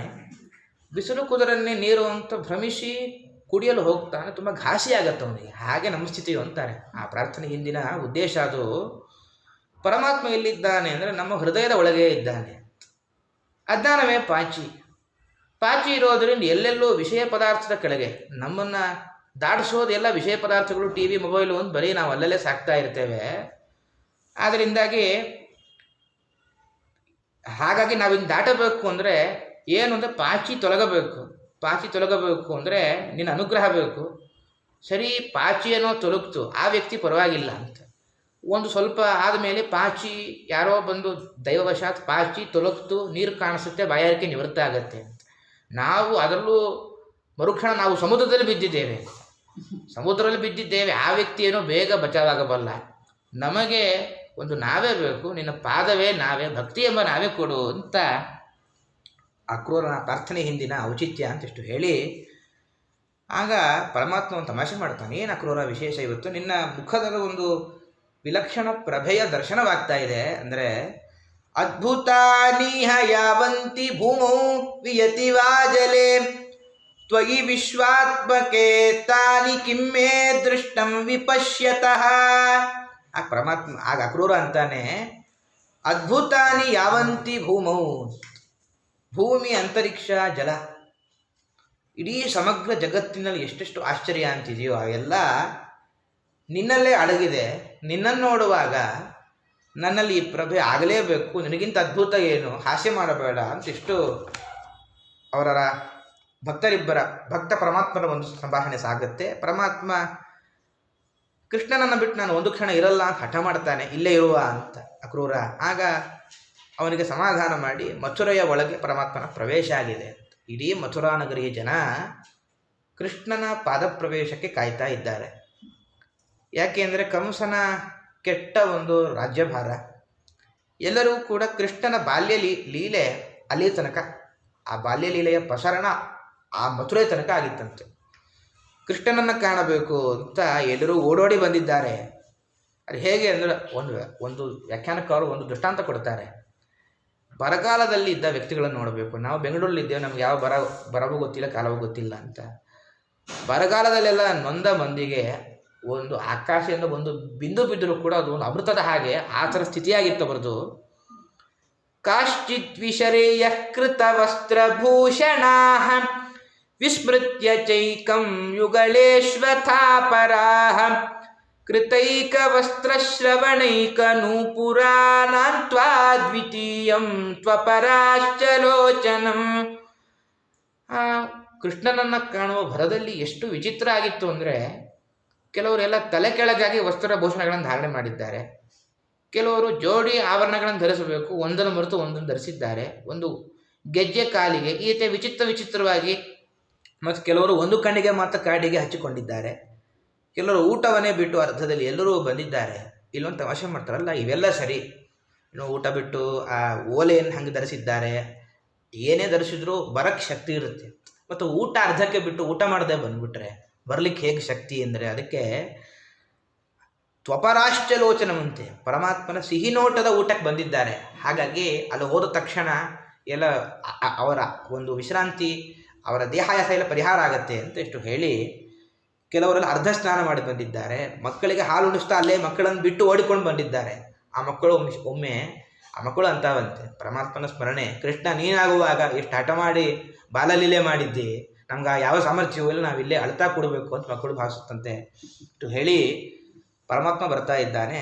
ಅಲ್ಲಿ ಕುಬ್ಜೆಯ ದರ್ಶನವಾಗುತ್ತೆ ಅಂತ ವಾದಿರಾಜರಂತಾರೆ. ಕುಬ್ಜೆಯನ್ನು ನೋಡಿದಾಗ ಧನುಸ್ಸು ಅಂತ ಭಾವಿಸ್ತಾನೆ ಪರಮಾತ್ಮ. ಅಲ್ಲ, ಕುಬ್ಜೆಗೂ ಧನುಸ್ಸಿಗೂ ಎಲ್ಲಿಯ ತರಹ ಸಂಬಂಧ ಅಂದರೆ, ವಾದಿರಾಜರ ಒಂದು ಕಲಾ ಪ್ರೌಢಿಮೆಗಿದು ಸಾಕ್ಷಿ. ಮುಷ್ಟಿ ಪ್ರಮಾಣ ತನು ಮಧ್ಯವತೀಂ ಸ್ವಕರ್ಣ ವಿಶ್ರಾಂತ ನಿರ್ಮಲ ಗುಣಾಂ ರುಚಿರಾಂ ತ್ರಿವಕ್ರಾಂ ವಿಶ್ವಪ್ರಯುಕ್ತ ನಯನಾಂತ ಶರಾಂ ನಿರೀಕ್ಷ್ಯ ಕೋದಂಡ ಮುದ್ದವ ಕಥಾ ವಿಷಯಂ ಸಮೇನೆ. ಧನುಸ್ಸಿನ ನಡುಭಾಗ ಮುಷ್ಟಿಯಿಂದ ಹಿಡಿಯುವ ಹಾಗಿರುತ್ತೆ. ಒಂದು ಒಳ್ಳೆ ದಾರ ಇರುತ್ತೆ. ಆ ದಾರ ಹೇಗೆ ಅಂತಂದರೆ, ನಮ್ಮ ಈ ಶ್ರೋತ್ರದ ತನಕ ಸೆಳೆದು ಅದನ್ನು ಆ ದಾರವನ್ನು ಜೋಡಿಸಿರುತ್ತಾರೆ. ನಮ್ಮ ಧನುಸ್ಸನ್ನು ಹಿಡಿದಾಗ ನಮ್ಮ ಶ್ರೋತ್ರದ ತನಕ ಆ ದಾರ ಸಿಗುತ್ತೆ. 3 ವಕ್ರತೆ ಇರುತ್ತೆ, ಎಲ್ಲ ಕಡೆ ಬಾಣಗಳಿರುತ್ತೆ. ಹಾಗೆ ಕುಬ್ಜೆಯ ನಡುಭಾಗ ತೆಳುವಾಗಿತ್ತು. ಈ ಕಿವಿಗಿಂಪು ನೀಡುವ ಗುಣ ಇತ್ತು ಇವಳಲ್ಲಿ. ಇಲ್ಲಿ 3 ಧನುಸ್ನಲ್ಲಿ ವಕ್ರತೆ ಇದ್ದ ಹಾಗೆ ಕುಬ್ಜೆಯಲ್ಲೂ 3 ವಕ್ರತೆ ಇತ್ತು. ಬಾಣ ಏನು ಅಂದರೆ ಈ ನೋಟಗಳೇ ಬಾಣ ಅಂತ. ಹಾಗಾಗಿ ಒಂದು ಧನುಸ್ಸಿನ ಹಾಗೆ ಕಂಡ ಅಂತ ಪರಮಾತ್ಮ ಅಂತ ವಾದಿರಾಜರು ಭಾವಿಸಿ ಪರಮಾತ್ಮ ಶ್ರೀಗಂಧ ಕೇಳುತ್ತಾನೆ. ಆದರೆ ಕುಬ್ಜೆಯ ಮೈ ವಕ್ರ, ಮನಸ್ಸಿನಲ್ಲಿ ವಕ್ರತೆ ಇಲ್ಲ. ಆದ್ದರಿಂದ ಮನಸ್ಸಿನಲ್ಲಿ ರುಜುತ್ವವೇ ಇತ್ತು. ಆದ್ದರಿಂದ ಗಂಧವನ್ನು ದಾನ ಮಾಡ್ತಾಳೆ ಪರಮಾತ್ಮನಿಗೆ. ಇದರಿಂದ ಒಂದು ದೊಡ್ಡ ಸಂದೇಶ ಉಂಟು ಅಂತಾರೆ. ಯಾಕಂದರೆ ಜನರಲ್ಲಿ 2 ವಿಧದ ಮನೋವೃತ್ತಿಯನ್ನು ಕಾಣ್ತೇವೆ. ಕೆಲವು ಜೀವನ ಮನೋವೃತ್ತಿ ಎಲ್ಲ ಭಾಗ್ಯಗಳು ಕೊಟ್ಟದ್ದು ಪರಮಾತ್ಮನಿಗೋಸ್ಕರ ನಾವು ಏನನ್ನು ಬೇಕಾದರೂ ತ್ಯಾಗ ಮಾಡುತ್ತೇವೆ ಎನ್ನುವಂತಹ ಮನೋವೃತ್ತಿಯ ಜನ ಕೆಲವರು ಏನು ಅಂದರೆ, ಎಲ್ಲವೂ ನನ್ನದು, ನನಗೆ ಬೇಕಾದ ಹಾಗೆ ನಾನು ಬಳಸ್ತೇನೆ ಅಂತ ಮನೋವೃತ್ತಿಯ ಥರ ಕೆಲವರು. ಬಟ್ಟೆಯನ್ನು ಶುದ್ಧೀಕರಣ ಮಾಡೋ ಕೆಲಸ. ಮೊದಲು ಸಿಕ್ಕ ರಜಕ ಯಾರು ಅಂದರೆ ಮೊದಲ 2ನೇ ಗುಂಪಿಗೆ ಸೇರಿದವ, ಎಲ್ಲವೂ ನನ್ನದೇ ಅಂತ ಸಿಕ್ಕಿ ಆ 2ನೇ ಗುಂಪಿಗೆ ಸೇರುವ ರಜಕ ಅವನನ್ನು ಸಂಹಾರ ಮಾಡಿದ. ಈ ಸಾಧ್ವಿಯಾದ ಕುಬ್ಜೆ ಮೊದಲ ಗುಂಪಿನಲ್ಲಿ ಸೇರುತ್ತಾಳೆ, ಇವಳನ್ನು ಉದ್ಧಾರ ಮಾಡಿದ. ಹಾಗೆ ನಾವು ನಮ್ಮ ಉದ್ಧಾರ ಆಗಬೇಕು ಅಂದರೆ 2ರಲ್ಲಿ ಯಾವ ಗುಂಪಿಗೆ ಸೇರಬೇಕು ಅಂತ ಅರ್ಥೈಸಿಕೊಳ್ಳಬೇಕು ನಾವು ಅಂತ ಅಂತಾರೆ ಒಂದು ಸಂದೇಶ. ಇನ್ನೊಂದು, ಪರಮಾತ್ಮ ಅಲ್ಲಿ ಕೇಳಿದ ಹಾಗೆ ನಮ್ಮ ಬಳಿಯೂ ಕೇಳ್ತಾನೆ. ಪರಮಾತ್ಮ ಏನು ಕೇಳ್ತಾನೆ ಅಂದರೆ, ನಿಮಗೋಸ್ಕರ ನಿಮ್ಮ ಮನೆಯಲ್ಲಿ ನಂಗೊಂದು ಕೆಲವೊಂದು ಸ್ಥಳ ಆದರೂ ದಾನ ಮಾಡಿ, ಯಾಕಂದ್ರೆ ಈಗ ದೇವರ ಮನೆ ಹೇಗೆ ತುಂಬ ಕಡಿಮೆ ಅಂತ. ಒಂದು ಅಡಿ ಆದರೂ ನನಗೆ ಜಾಗ ಕೊಡಿ ಅಂತ, ಯಾಕಂದರೆ ನಾವಿರೋದೇ ಅವನ ಮನೆಯಲ್ಲಿ. ಅವನು ಕೇಳೋದು 2 ಅಡಿಯಲ್ಲಾದರೂ ಜಾಗ ಕೊಡಿ ಅಂತ ಕೇಳ್ತಾನೆ. ಅವನ ಕೇಳುವಿಕೆ ನಮಗೆ ಗೋಚರವೇ ಆಗೋದಿಲ್ಲ. ಅದರಿಂದಾಗಿ ತ್ಯಾಗದ ಮನೋಭಾವ, ಯಾಕಂದರೆ ಎಲ್ಲ ಸ್ವತ್ತನ್ನು ಅವನಿಗೆ ಸಮರ್ಪಣೆ ಮಾಡಿದಾಗ ಹೆಚ್ಚು ತಿರುಗಿ ಬರುತ್ತೆ. ಈ ತ್ಯಾಗದ ಮನೋಭಾವವನ್ನು, ಸ್ಫೂರ್ತಿಯನ್ನು ನಾವು ಅರ್ಥೈಸಿಕೊಳ್ಳಬೇಕು ಅಂತಾರೆ ವ್ಯಾಖ್ಯಾನಕಾರರು. ಇಷ್ಟೆಲ್ಲ ಆಗಿದೆ. ಕೃಷ್ಣ ಪರಮಾತ್ಮ ಆ ರಂಗಮಂಟಪದ ಒಳಗೆ ಪ್ರವೇಶ ಮಾಡ್ತಾ ಇದ್ದಾನೆ. ಕೃಷ್ಣ ಪರಮಾತ್ಮ ಹೇಗೆ ಕಂಡ ಅಂತ, ಒಬ್ಬರಿಗೆ ಒಂದು ತರಹ ಕಂಡ ಅಂತ ಹೇಳ್ತಾನೆ. ಮಲ್ಲಾನಾಮ ಶನಿರ್ಣಾಂ ನರವರ ಸ್ತ್ರೀಣಾಂ ಸ್ಮರೋ ಮೂರ್ತಿಮಾನ್ ಗೋಪಾನಾಂ ಸ್ವಜಲೋ ಸತಾಂ ಕ್ಷಿತಿಭೃತಾಂ ಶಾಸ್ತಾ ಸ್ವಪಿತ್ರೋ ಶಿಶುಃ ಮೃತ್ಯುರ್ಭೋಜಪತೇರ್ವಿಧಾತೃವಿಹಿತಸ್ತತ್ವಂ ಪರಂ ಯೋಗಿನಾಂ ವೃಷ್ಣೀನಾಂ ಚ ಗತಿಃ ಸದೈವ ಶುಶುಭೆ ರಂಗೇಚ್ಯುತಸ್ಸಾಗ್ರಜಃ. ಎಲ್ಲ ಮಹಾ ಜಗಜ್ಜಟ್ಟಿಗಳು ಅಂತ ಅನಿಸಿಕೊಂಡವರೆಲ್ಲ ಇದ್ದಾರೆ, ಜಾಣೂರರೆಲ್ಲ. ಅವರಿಗೆ ಒಂದು ಸಿಡಿನ ಹಾಗೆ ಕಂಡ ಪರಮಾತ್ಮ. ಎಲ್ಲ ದೇವತೋತ್ತಮರಿಗೆ ಇವನು ಸರ್ವೋತ್ತಮ ಅಂತ ಕಂಡಿದ್ದಾನೆ. ಎಲ್ಲ ಸ್ತ್ರೀಯರಿಗೆಲ್ಲ ಇವನನ್ನು ಸಾಕ್ಷಾತ್ ಮನ್ಮಥ ಅಂತ ಕಂಡಿದ್ದಾರೆ. ಎಂತಹ ದೇವರ ಸಾನ್ನಿಧ್ಯವೂ ನಮಗೆ ಸಿಗೋದಿಲ್ಲ. ದೇವರ ಹತ್ತಿರವೇ ಇದ್ದರೂ ಕೂಡ ದೇವರು ತರೆಯುವ ಯೋಗ್ಯತೆ ಕೆಲವರಿಗೆ ಇರೋದಿಲ್ಲ. ಅದು ಪರಮಾತ್ಮನ ಒಂದು ಮಾಯೆಯವರ ಯೋಗ್ಯತೆಗೆ ತಕ್ಕಂತೆ. ಎಲ್ಲ ಗೋಪಾಲಕರು ತಮ್ಮ ಅಂತ ಅಂದುಕೊಂಡಿದ್ದಾರೆ, ಎಲ್ಲ ಹಿರಿಯರು. ಎಲ್ಲ ಕ್ಷತ್ರಿಯರು ಇವನು ಒಳ್ಳೆಯ ಶಾಸಕ ಅಂತ ಅಂದುಕೊಳ್ತಾರೆ. ವಸುದೇವನಿಗೆ ಇನ್ನು ಮಗ ಅಂತ ಭಾವನೆ, ಕಂಸನಿಗೆ ಮೃತ್ಯು. ಎಲ್ಲ ಯೋಗಿಗಳು ಇವನು ಪರಮತತ್ವ ಅಂತ, ಒಬ್ಬನೇ ಪರಮಾತ್ಮ ಅನೇಕ ಜನರಿಗೆ ಅನೇಕ ವಿಧವಾಗಿ ಕಂಡಿದ್ದಾನೆ ಅಂತಿಟ್ಟು ಹೇಳಿ, ಆಗ ಪಿಬಂತ ಇವ ಚಕ್ಷುರ್ಭ್ಯಾಂ ಲಿಹಂತ ಇವ ಜಿಹ್ವಯ ಜಿಘ್ರಂತ ಇವ ನಾಸಾಭ್ಯಾಂ ಶಿಷ್ಯಂತ ಇವ ಬಾಹುಭಿಃ. ಎಲ್ಲರೂ ಕೃಷ್ಣನ ಸೌಂದರ್ಯವನ್ನು ಕಣ್ಣುಗಳಿಂದ ಪಾನ ಮಾಡಿದ್ದಾರಂತೆ. ಕೆಲವರಿಗೆ ಈ ತೋಳುಗಳಿಂದ ಇವನನ್ನು ಆಲಿಂಗನ ಮಾಡಬೇಕು ಅಂತ ಅಪೇಕ್ಷೆ. ನೋಡುತ್ತಾನೆ ಆ ಆಲಿಂಗನದ ಸುಖಾನುಭವವನ್ನು ಪಡೆದಿದ್ದಾರೆ.